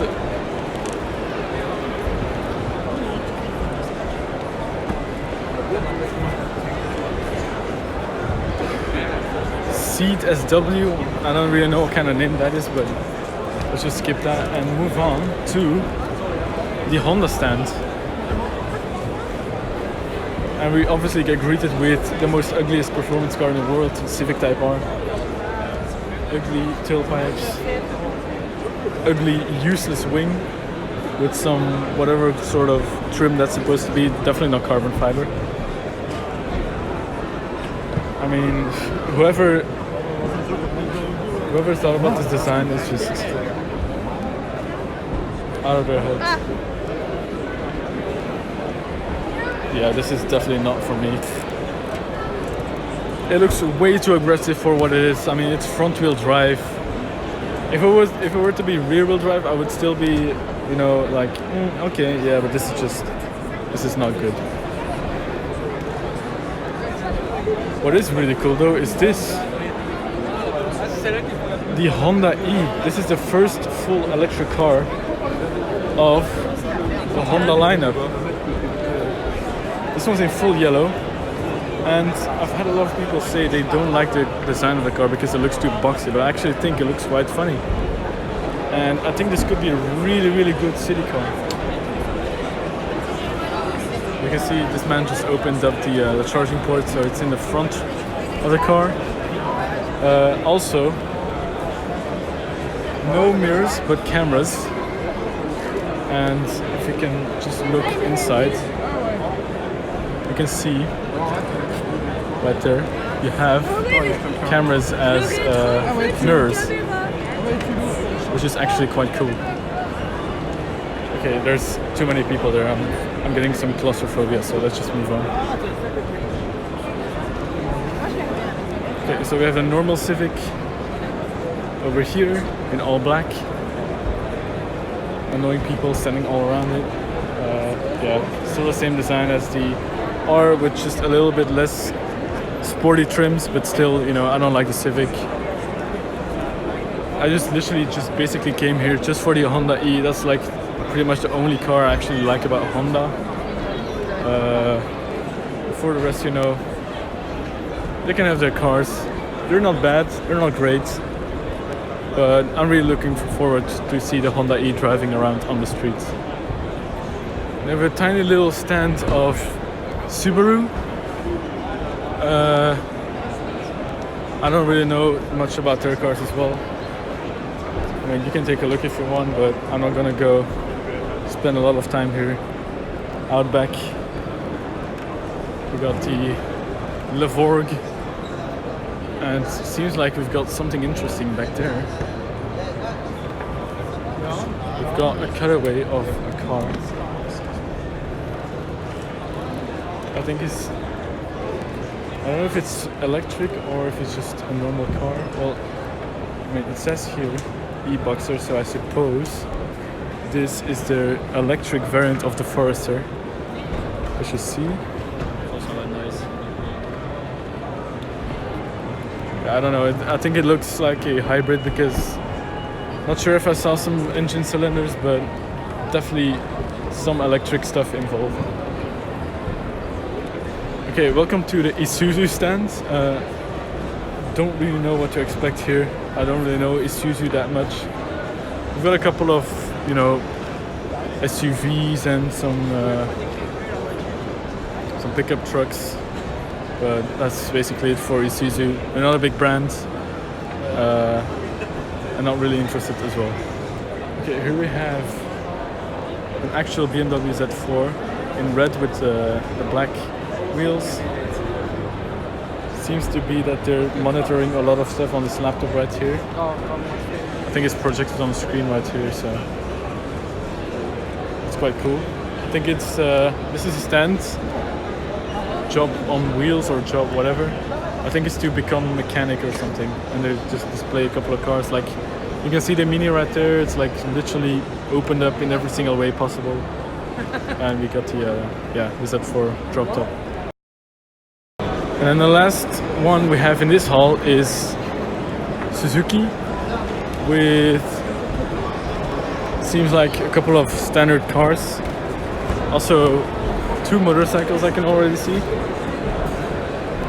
We have the, I think this is the V-Strom, yep, the V-Strom. And the Katana. No idea why they're here at the car section. They should be at the motorcycle section, but I guess they're here, and that's what it is. Yeah, Suzuki, not a huge fan of their cars. Huge fan of their motorcycles though, but not of the cars. S-Cross, whatever. I mean, you can see what you want. Looks cool. Okay, welcome to the final stand before we enter the dream car section right there. Here we have Peugeot, DS, we have Citroën and Opel, I believe. Yep. So first checking out DS. Not much to say. Like it's sort of, I think it's a brand of Citroën, not sure, or Peugeot, one of each. They also have a Formula E car, which is from the, I don't know, from some team. Yeah, I don't really watch Formula E, so I don't really know much about it, but they've also got one, so that's quite cool. Yeah, so we got the DS3 Crossback, another DS Crossback, but this one's in orange. We got a red car over there, blue one over there. I think they look like they almost all look the same, so not that special for me. There's a DS7 which is a little bit bigger than the DS3. It's got some cool daytime running lights. Fun fact about DS, they're literally trying to incorporate this diamond pattern literally everywhere. It's in the headlights right here. It's here in the little design. It's everywhere inside the car as well.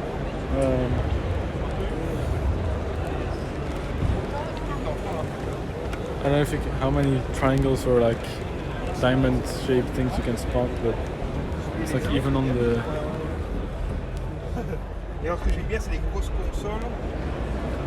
Yeah, diamond patterns everywhere. Okay, we're now at the Peugeot stand. This is absolutely massive, so I'm gonna try to cover only the special stuff, which is this car. This is the 508 Peugeot Sport Engineer, which is basically the sport variant of the 508. As you can see, they got some sporty trims, like this tiny little lip. They got some fluo yellow accents on the front of the car, a new grille design. We got some sporty trims right there next to the 508 logo. Again, with those really cool lights. I really like the front lights of the new Peugeot cars. Some bright yellow brake calipers, that's quite cool. Carbon fiber mirror caps. Don't see that often on a Peugeot.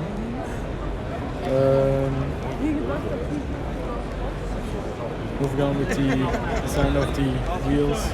And also a little fin right there. That's to help airflow over the rear wheels to prevent any drag. I don't know what kind of engine or how much horsepower this will have. Seems like it will be a hybrid. Looking at the signs right there. It will have a 200 horsepower fuel engine and 200 horsepower on the electric motor. So combined it will be about 400 horsepower. Wow, that's quite impressive actually. Seems like got a little fin right there. You could slice a person's head off with that if you hit them on the side. I guess supposedly it also aids airflow of the car. Really cool taillights, also pretty cool. Nice design on the back with a small diffuser and double exhaust pipes. Moving on, we have some standard 508 hybrid GT, you know, basically all look the same. You have the 3008, these are the SUV types of Peugeot. This is a hybrid with a hybrid. And this is, I think, the smaller one. Yeah, this is the E 2008, so this is an electric version, as you can see with the badging here. Putting E everywhere means your car is electric. That's a new rule of cars. Another of the same car here. As you can see, move to electric, guys. It's gonna save the world. I think this is a standard 2008. Yeah, this is the GT line. So a bit more sporty, obviously. Hence the name GT. Wow. But this is a standard 2008, but this is a really, really cool color. It's like a sort of brown and bronze mixed together. And obviously you have the 5008, which is getting a little bit bigger. You know, just SUVs, they all look the same, but just in size they differ a bit. And then coming over to another 5008, you know, just the same one as we just saw over there. This is a brake variant of the 508, I believe. Yeah, more aimed towards families. And yeah, this is the SW. I have no idea why that guy just opened up the trunk, but cool color, not bad. SW brake variant. On the front it looks exactly the same as the standard 508, but yeah, more aimed towards family, I guess. Okay, it seems like we've come to the 308, which is getting smaller and smaller as we reach the 308 SW, which is the, as we know, brake variant of the standard 308. Okay, has an extended back for obviously families and their children. Then we move over to the 208, which in my opinion have done a really good job on updating the front. As you can see, again with those iconic lights that the 208 has now, or basically every Peugeot model. It seems to be the GT line. A bit more sporty with the yellow color and the black accents all over the car. Okay, literally everybody's standing in front of the car, so we literally cannot see anything. Let me just move on over. There we go. It's sporty, black trims. But I don't know if you saw, behind me is a brand new E28, which is the full electric version of Peugeot's 208 car. They finally come with a full electric car, which is supposed to be the E208. As you can see on the grille, all these blue accents showing that it's an actual electric car. Still keeping those iconic headlights of Peugeot that we all now know of. And here's one in white. But this one doesn't have the blue accents on the grille though. This one has white accents. I think it comes either with the color you choose for the car, or it's an option you can choose what color you want. Again, E badge, cool tail lights, and quite some space in the trunk of the car as well. Not bad. Definitely not the worst car here, that's for sure. Alrighty, Opel.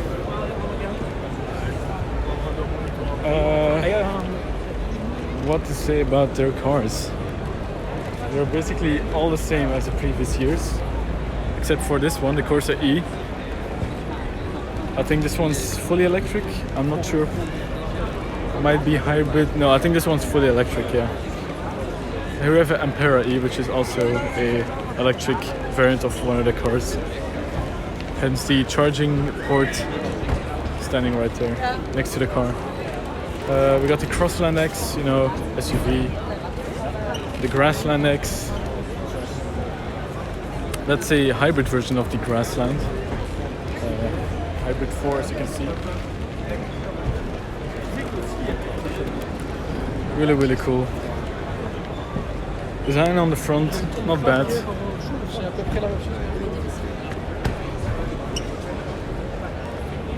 Another X Grandland, again with the cargo space on top of the car with the rack.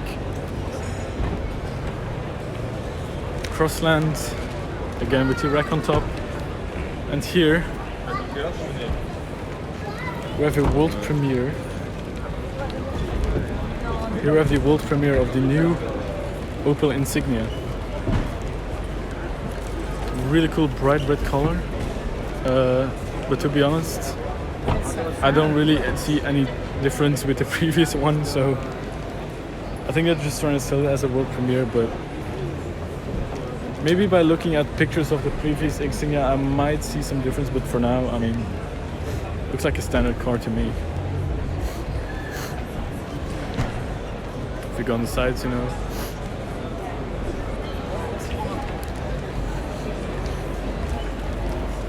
Standard Insignia stuff.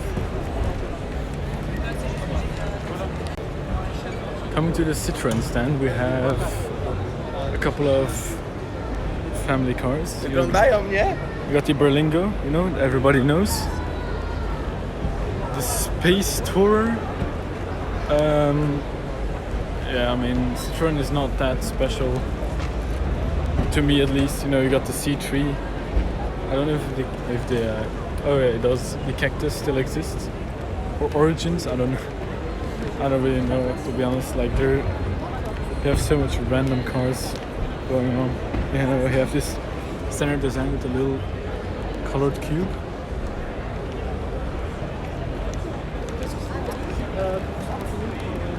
The C1, and I don't know what this Origin stuff is all about, but I think it's some sort of special edition. Seems like that car has it. This one has it. Don't know if that car has it though, but you know, you got the standard lineup of Citroën, C3. You got the C4 Cactus, which has supposedly a bit more protection on the side, but not sure if that's actually true. Yeah, I mean, taillights are quite cool with the LEDs now. Also the front. Seems like every car is just trying to update now. But here we have something really cool. This is the ME1 concept car. And we've seen this car before on different auto shows, but it's the first time I've seen it in real life. Look at those LEDs going on.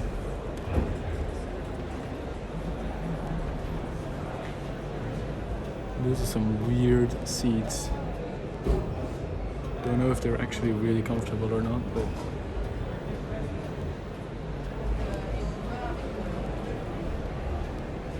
there's some weird mirrors as well. Look at that. Looks like just a standard pane of glass. Doesn't look aerodynamic at all. But yeah, quite cool in this orange color. You can see on the inside, this is the steering wheel. Seems like it has a heads-up display here as well. Don't know if it works, no? Don't think it does. Yeah. What a weird concept. It's supposed to be a city car, I believe. Alright guys, we have made it to the dream car section. So this is where all the really expensive cars are, and some special cars as well. So we'll just go over them one by one. There's an outer layer, like you can see here, and then there's an inner one, so we'll just do the outer one first. So first of all, we have two Bentleys, one really old one. Seems like this one was a race car as well because of the number 3, or it's just painted on there. And then we have a Continental GT right next to it. As you can see, the grille, they've kept the same style in their recent cars as well, Bentley, from the old one. So that's quite cool. I really like the that they keep the heritage in their newer cars. Yeah, so we have the Continental GT. This one's a dropped up version. This one has the 12 on the side, so I believe, don't quote me on this, but I believe it has the W12 engine, which is a really sick engine to sit in a car, especially in a car like this, like the Bentley Continental GT drop top. Really cool car, really expensive as well. Next up we have two of the same cars. You can see the blue one in the distance there, but this one's the Alpine A110, but I'm pretty sure this one's a special one, A110 Plus or something, not really sure what sort of version this is, but this is Renault's own sort of performance little sports fun car, the Alpine. They've taken the old Alpine and they've made it into a modern version, as you can see with the headlights. Really cool. Also the exhaust, all together with the diffuser. And this satin grey color, as we saw with the Mercedes, but this one's a little bit darker. Really cool design. I really like it. Okay, so as you can see inside, the design in there is quite funny. It looks like a really fast sports car, but like it goes fast, but not that fast. So it's got the A. I'm pretty sure. I don't know if that's just the logo of Alpine or if that's just the to mark that this is a special edition. I like the orange calipers on there on the brake discs. Really cool. Yeah, so this is the Alpine 110S. I've just realized it's on the front. And look at those headlights. They've really taken the design. Okay, so this is the Alpine 110S. I've just realized because it's on the front of the car. Look at those headlights. They've really taken the design from the old Alpine and they've kind of integrated into the newer version, which is actually quite sick. I really like the you have the standard headlights and then you have these circle ones in between of them. Really cool design.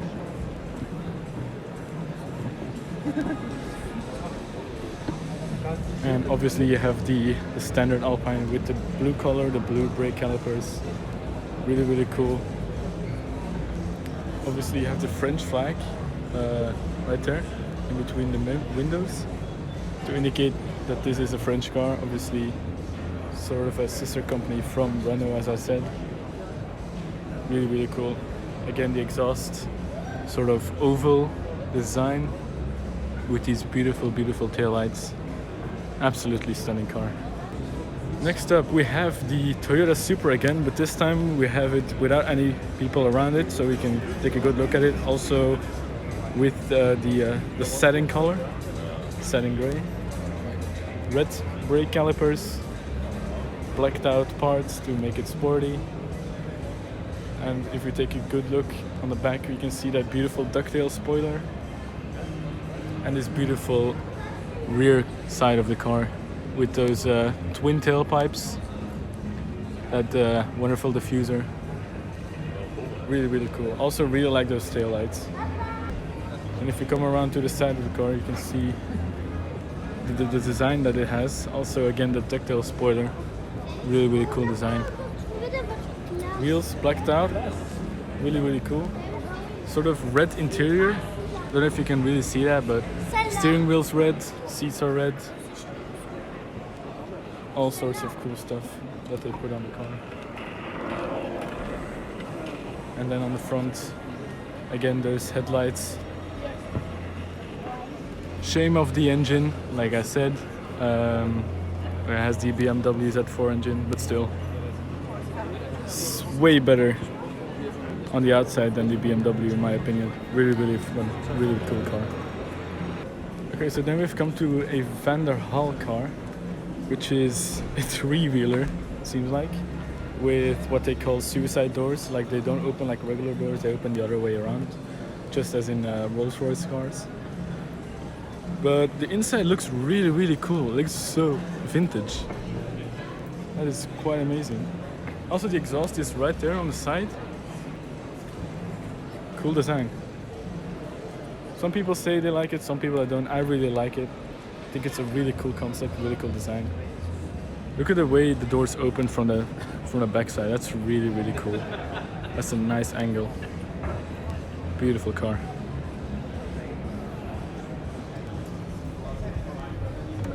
And again, here we have another one, but this time with the doors closed. I don't know if it's the same car as before or if it's a different sort of styling or sort of model. I think it is, because I can see in the distance that one says Camel on the side, this one says Edison 2 or Edison to the second. But again, that front grille, look how massive it is. And they've pretty much integrated the headlights into the grille. That's a really cool design. It looks like the grille is about to eat you when you drive this on the road. Also the tire design, really, really nice. Stunning, stunning design. Really cool. Okay, and then we come up to what is probably the weirdest, or one of the weirdest cars at the Dream Cars Hall. The wheels are entirely enclosed in this blue, I think plastic or carbon fiber, whatever it is, hull. I think it's to aid for airflow. Really, really nice. It looks like it has a V8 because I think those are exhausts, if I'm not mistaken. Oh no, never mind. The exhausts are at the back. Oh wow, this is a really, really weird design. Look at those taillights. Also the quad exhausts on both sides of the main frame. That's a really weird design. Also, it seems to be a one-seater, so can only be one person sitting in the car at a time. Then we come to the front end of the car. Look at that. That looks so weird. Also, I don't know if you noticed, but the driver's seat isn't exactly like in the center, which kind of triggers my OCD. But nonetheless, still a really cool car. Next up, we approach the absolute beast of SUVs, the X6M. This time with an actual V8, 4.4 liter twin turbo. Really cool headlights. Really, really stunning. Also the grille. Standard M grille, like everybody knows. This one doesn't close, obviously, because it's an M car. Seems to have 625 horsepower. I mean, if you put your foot on the ground, it will definitely take off. Also, this seems to be a coupe version with the sloping lines down the back. And let's just take a look at those rear lights. Wow. Also coupled together with the again the quad tailpipes on each side of the rear side of the car. A little bit of a diffuser, not much, just to make it look sporty, but nonetheless still has a massive presence on the road. No doubt about that. This is really sick. Okay, so here's another gem of BMW. This is the M8 Grand Coupe, but not just any. This is the 1 of 8 version of the Grand Coupe. As you can see, the color is really cool. It's like a sort of green mixed together with blue, and it changes when it hits the light. Like you can see on the BMW logo, it's green, and then a bit to the left, above the left headlights, excuse me, it's sort of blue. It has these really cool yellow headlights. That is so sick. Also, a lot of bronze mixed together in the grille, and a bit all over the car, like you can see. Also again coupled with the 4.4 liter V8 twin turbo, 625 horsepower. This is a really cool wheel design as well. Also again with the bronze accents. Pretty sick. And then if you come around to the rear of the car, again those quad tailpipes, still the diffuser. But also if you can see that on the back, it says M8. 1 of 8, so this is like a really special edition of the M8. Obviously there will be more cars made in this spec, but on the launch edition, sort of, this is the 1 of 8. Like this is, if you have this car, it is really special. You can say you have a real M8 Grand Coupe 1 of 8 if you own this one, especially with that badge. Okay, then we come to a brand called Gillette, I think, with their sort of sports car-ish retro style. But this one has like fluorescent yellow accents on the brake calipers and on the center of the wheels. Really, really aerodynamic design, again with that huge spoiler on the back. Wow, this looks weird. It's like a teardrop design. Look at those rear taillights. They're basically integrated into the design of the car. Cool diffuser, exhausts on both sides of the car. This is menacing. Also, the door goes up when you open it up. Okay, next up we have a classic that pretty much everybody's already seen. This is the AMG S-Class 63, I believe. Let me just check real quick. Yep, this is the 63. So again, you know, standard Mercedes. You have the cool designs on the taillights, headlights, a little bit of a diffuser. Again, quad exhausts. But the color is quite interesting. It's like a Bordeaux red. And if you go around, completely whited interior, but with some Bordeaux red integrated into the interior as well. Like it's pretty much the same color as the outside of the car. Obviously with the V8 bi-turbo badge to indicate that it's an actual AMG with a V8. Headlights sort of crystals, 612 horsepower, standard AMG grille. This is just basic stuff really. Alright, so here we have an absolute beast. We have the, as we call it, the G-Wagon, but it's called the G63, I believe. V8 bi-turbo on the side. But here the exhausts are actually on both sides of the car, right in front of the rear wheels. I also really like the spec. This color is quite menacing. Huge rear door with a spare tire, obviously, as we've seen on every AMG G63.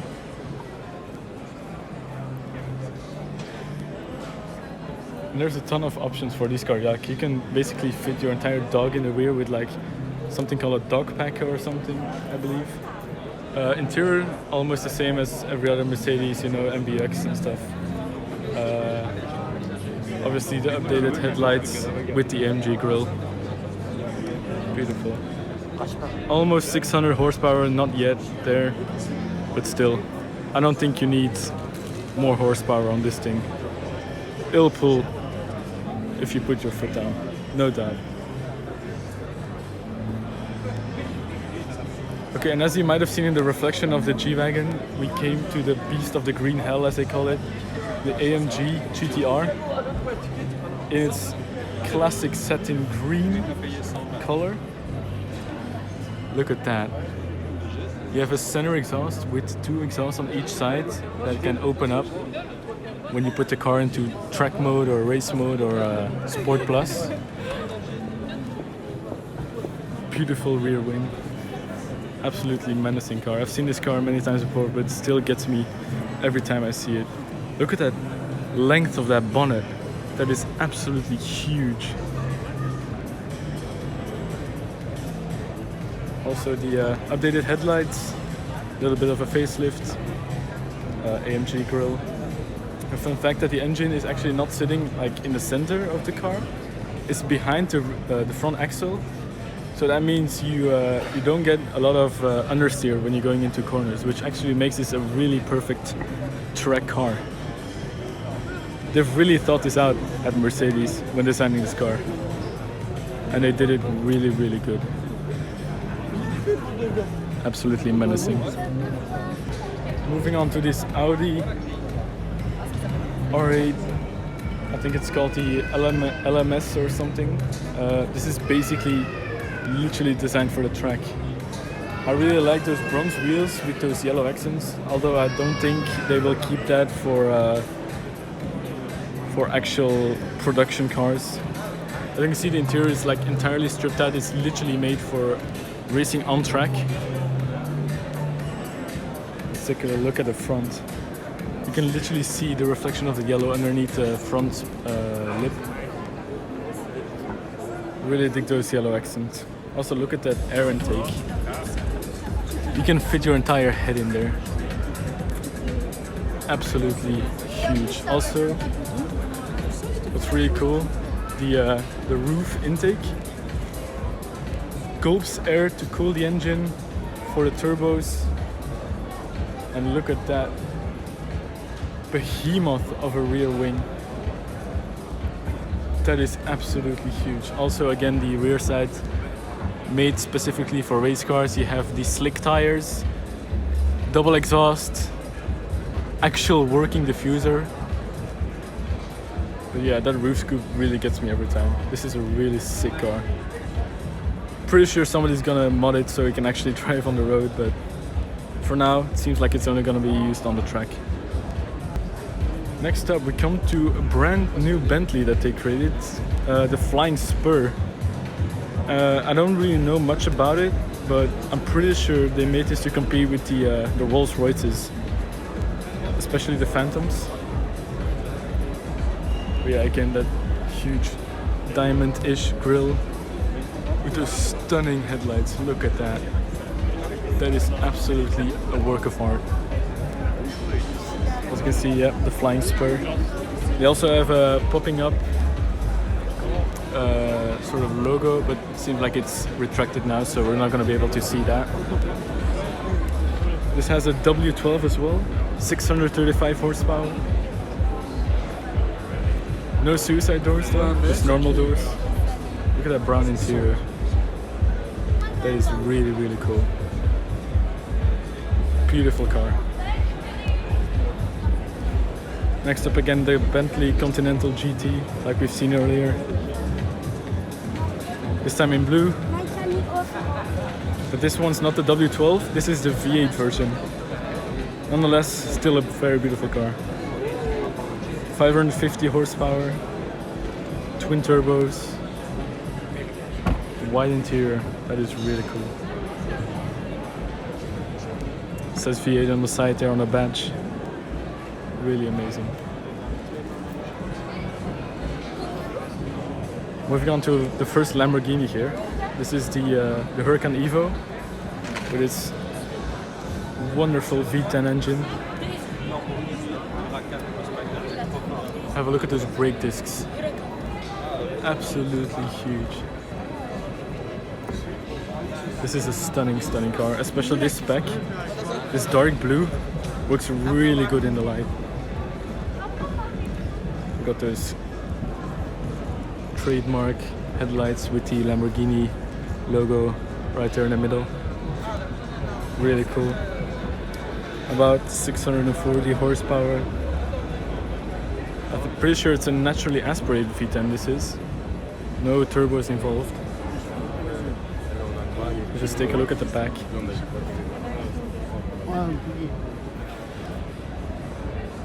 Yeah, look at that. Again, the twin exhausts. Huge exhaust pipes. And the diffuser again. Awesome car. Absolutely beautiful. Okay, now we have the second one here, which is the Urus.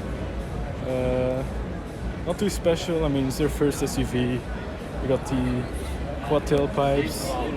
We got the standard design, you know, trademark Lamborghini with all the weird angles and the weird shapes all around the car.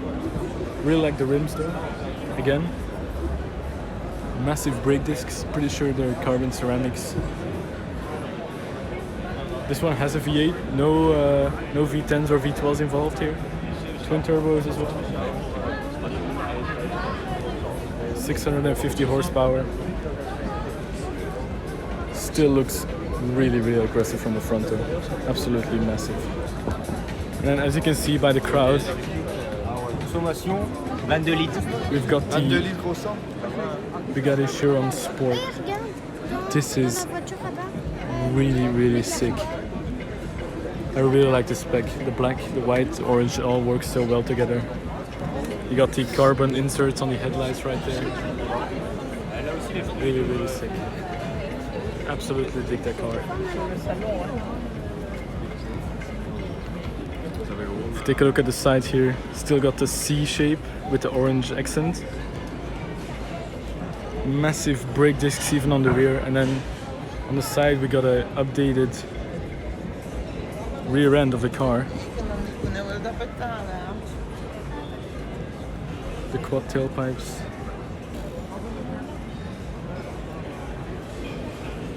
Beautiful sound from that quad turbo W16 engine. Pretty sure it's producing about 1500 horsepower. This car is actually menacing.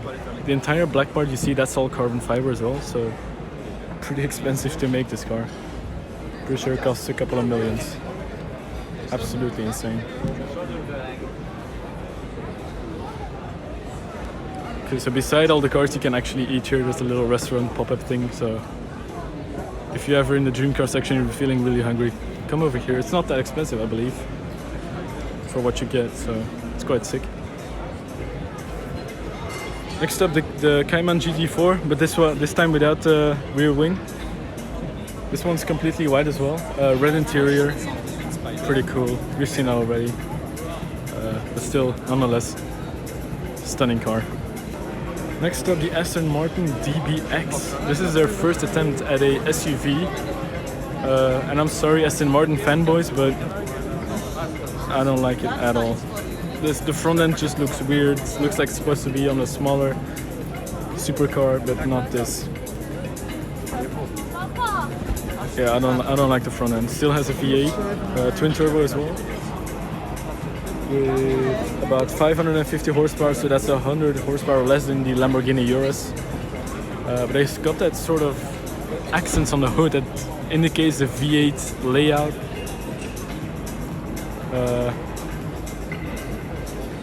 Yeah, normally these little rectangles here are the daytime running lights, but they seem to be off. But yeah, I don't really like the design of this. They could have done a much better job, in my opinion. Moving on to this Aston Martin. This is the DBS Superleggera. This is an actual beautiful Aston Martin. Look at that grille. Looks like it's about to eat you up as well. Absolutely massive. Really cool design of the headlights. And it looks so planted on the ground. You got the carbon fiber lip right there.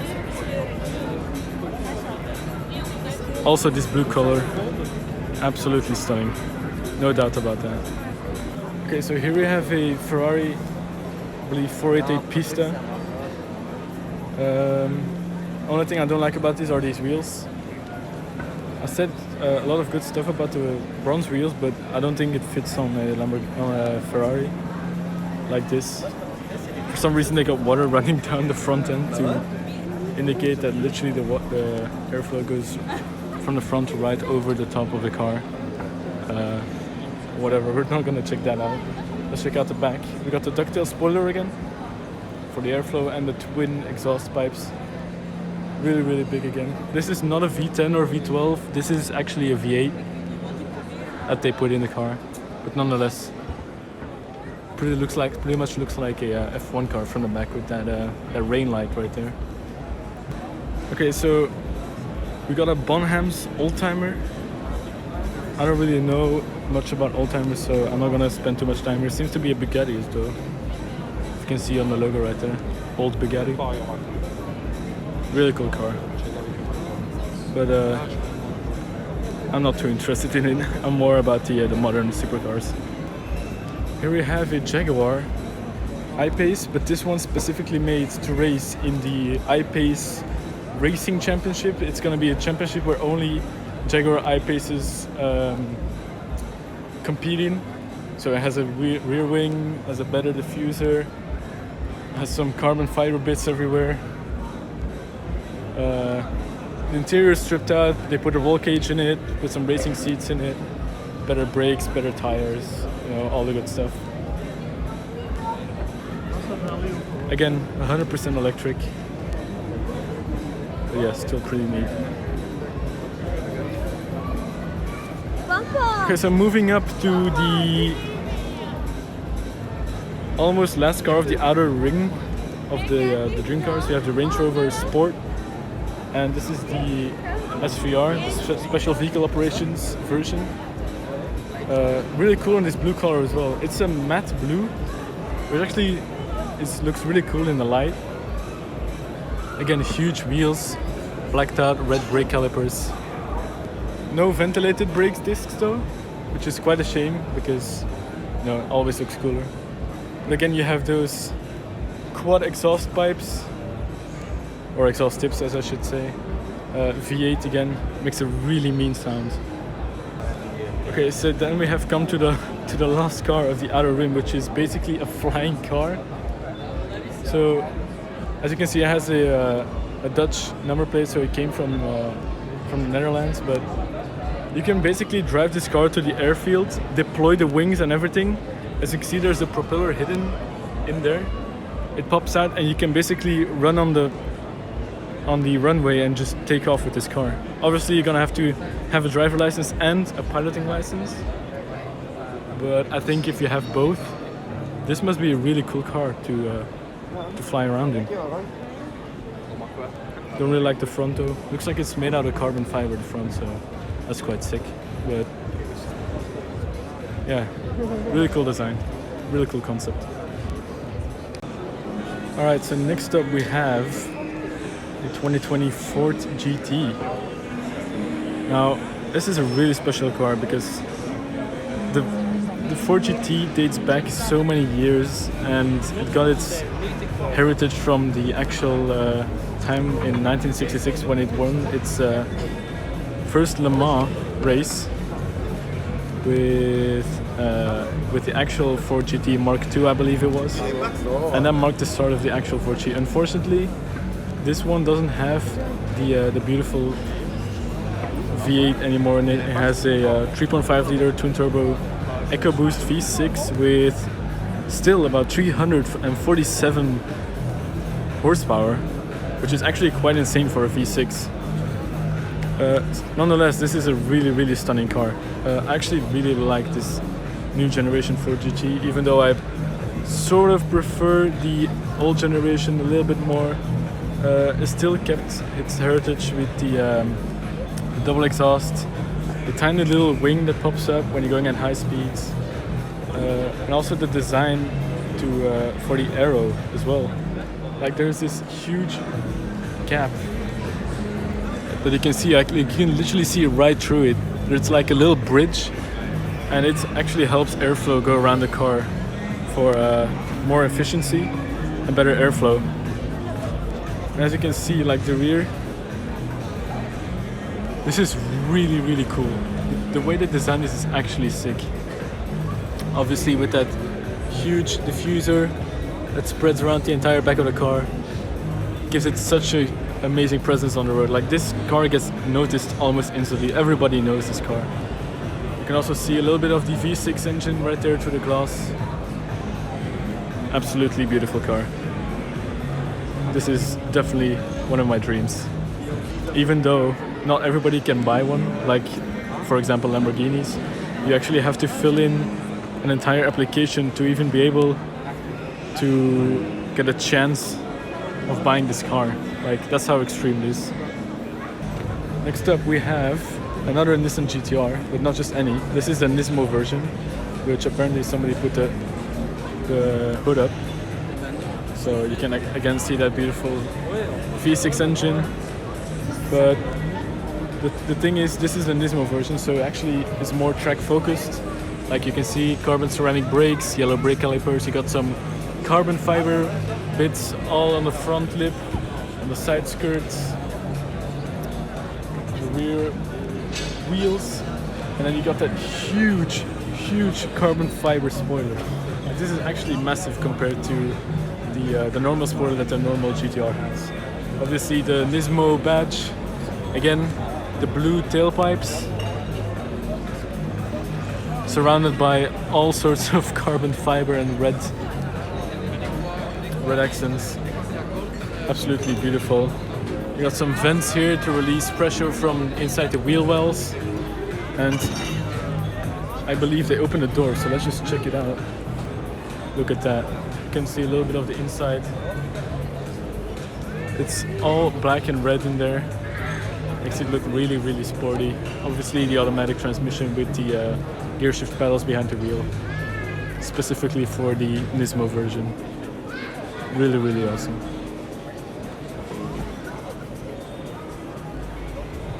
Next up, the Mini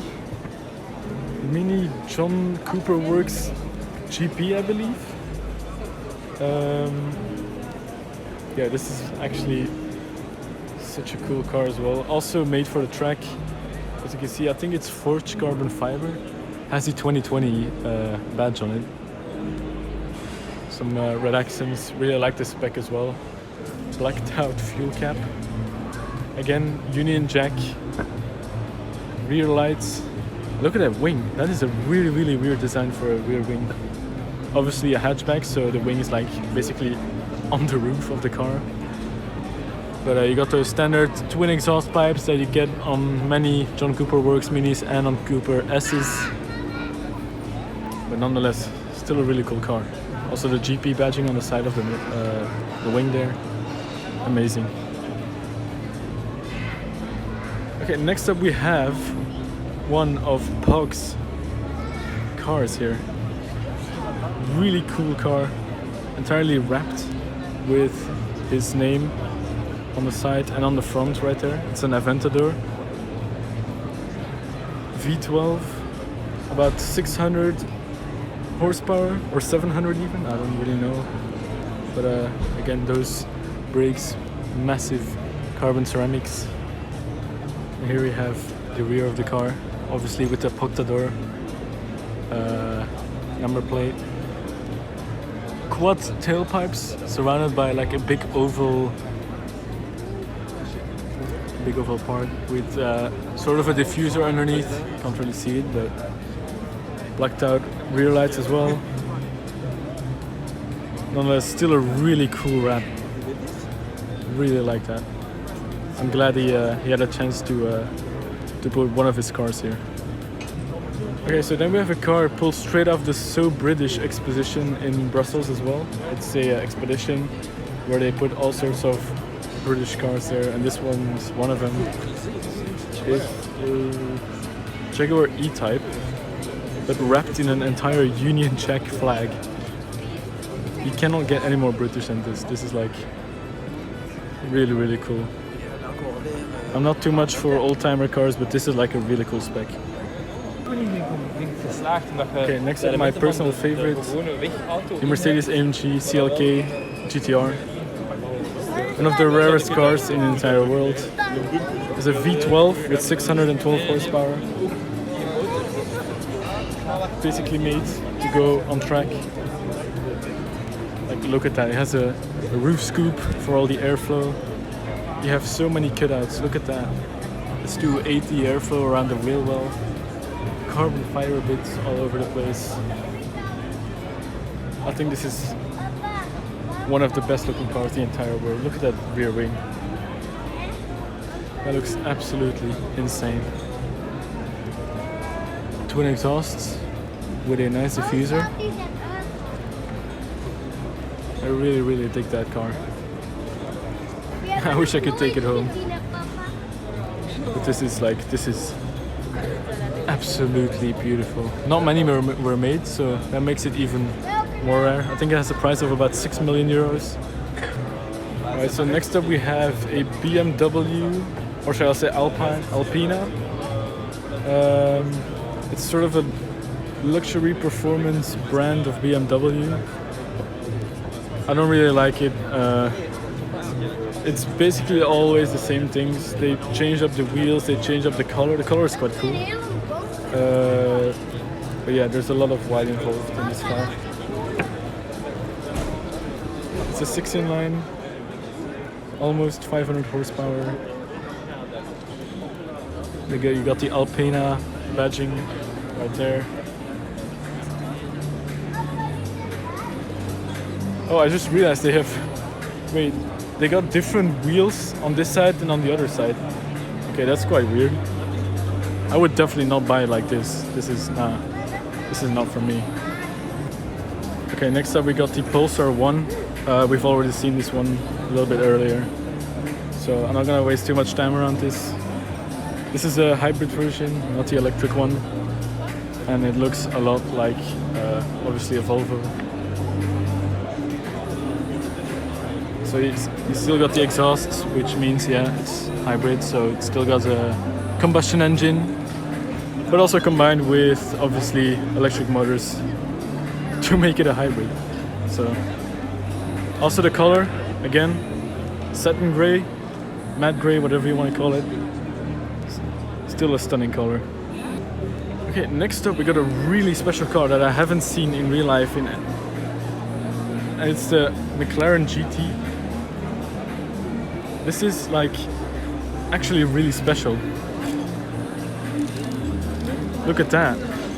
I mean, you can kind of resemble it to the 720S, but I also think it's like a really cool concept. I'm sorry, I can't talk today for some reason.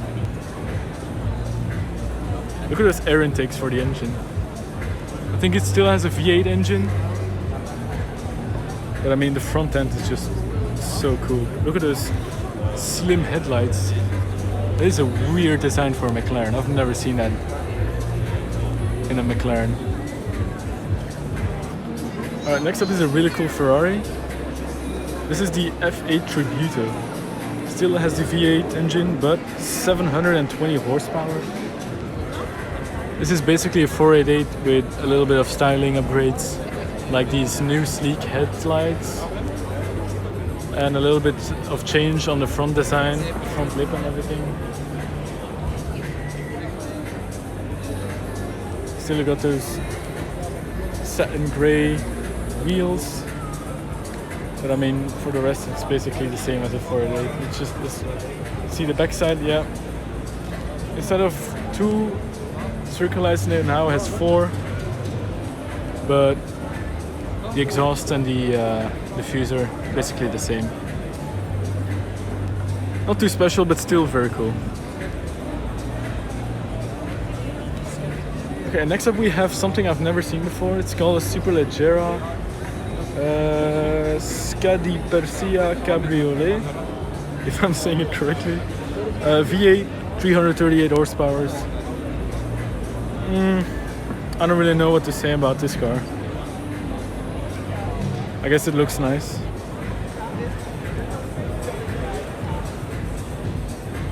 Yeah, not bad. It's kind of a luxurious sports car-ish type. Let's move on. Okay, so next up we have something I've never seen before as well. It doesn't even have a brand on the front. It's called a Genti Automobiles as a twin turbo V10 with 1,200 horsepower.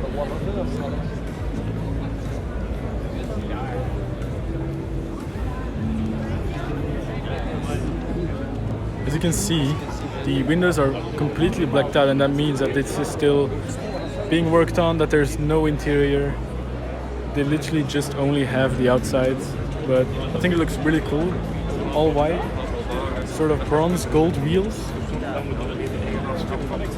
You got those twin exhaust pipes with that nice wing, and it looks like it has also a really cool diffuser on the bottom of the car. It looks to be really low to the ground though. I don't know how you're gonna get around on the Belgian streets with this car, but I guess you can make it work if you're happy with some scratches on the bottom of your car.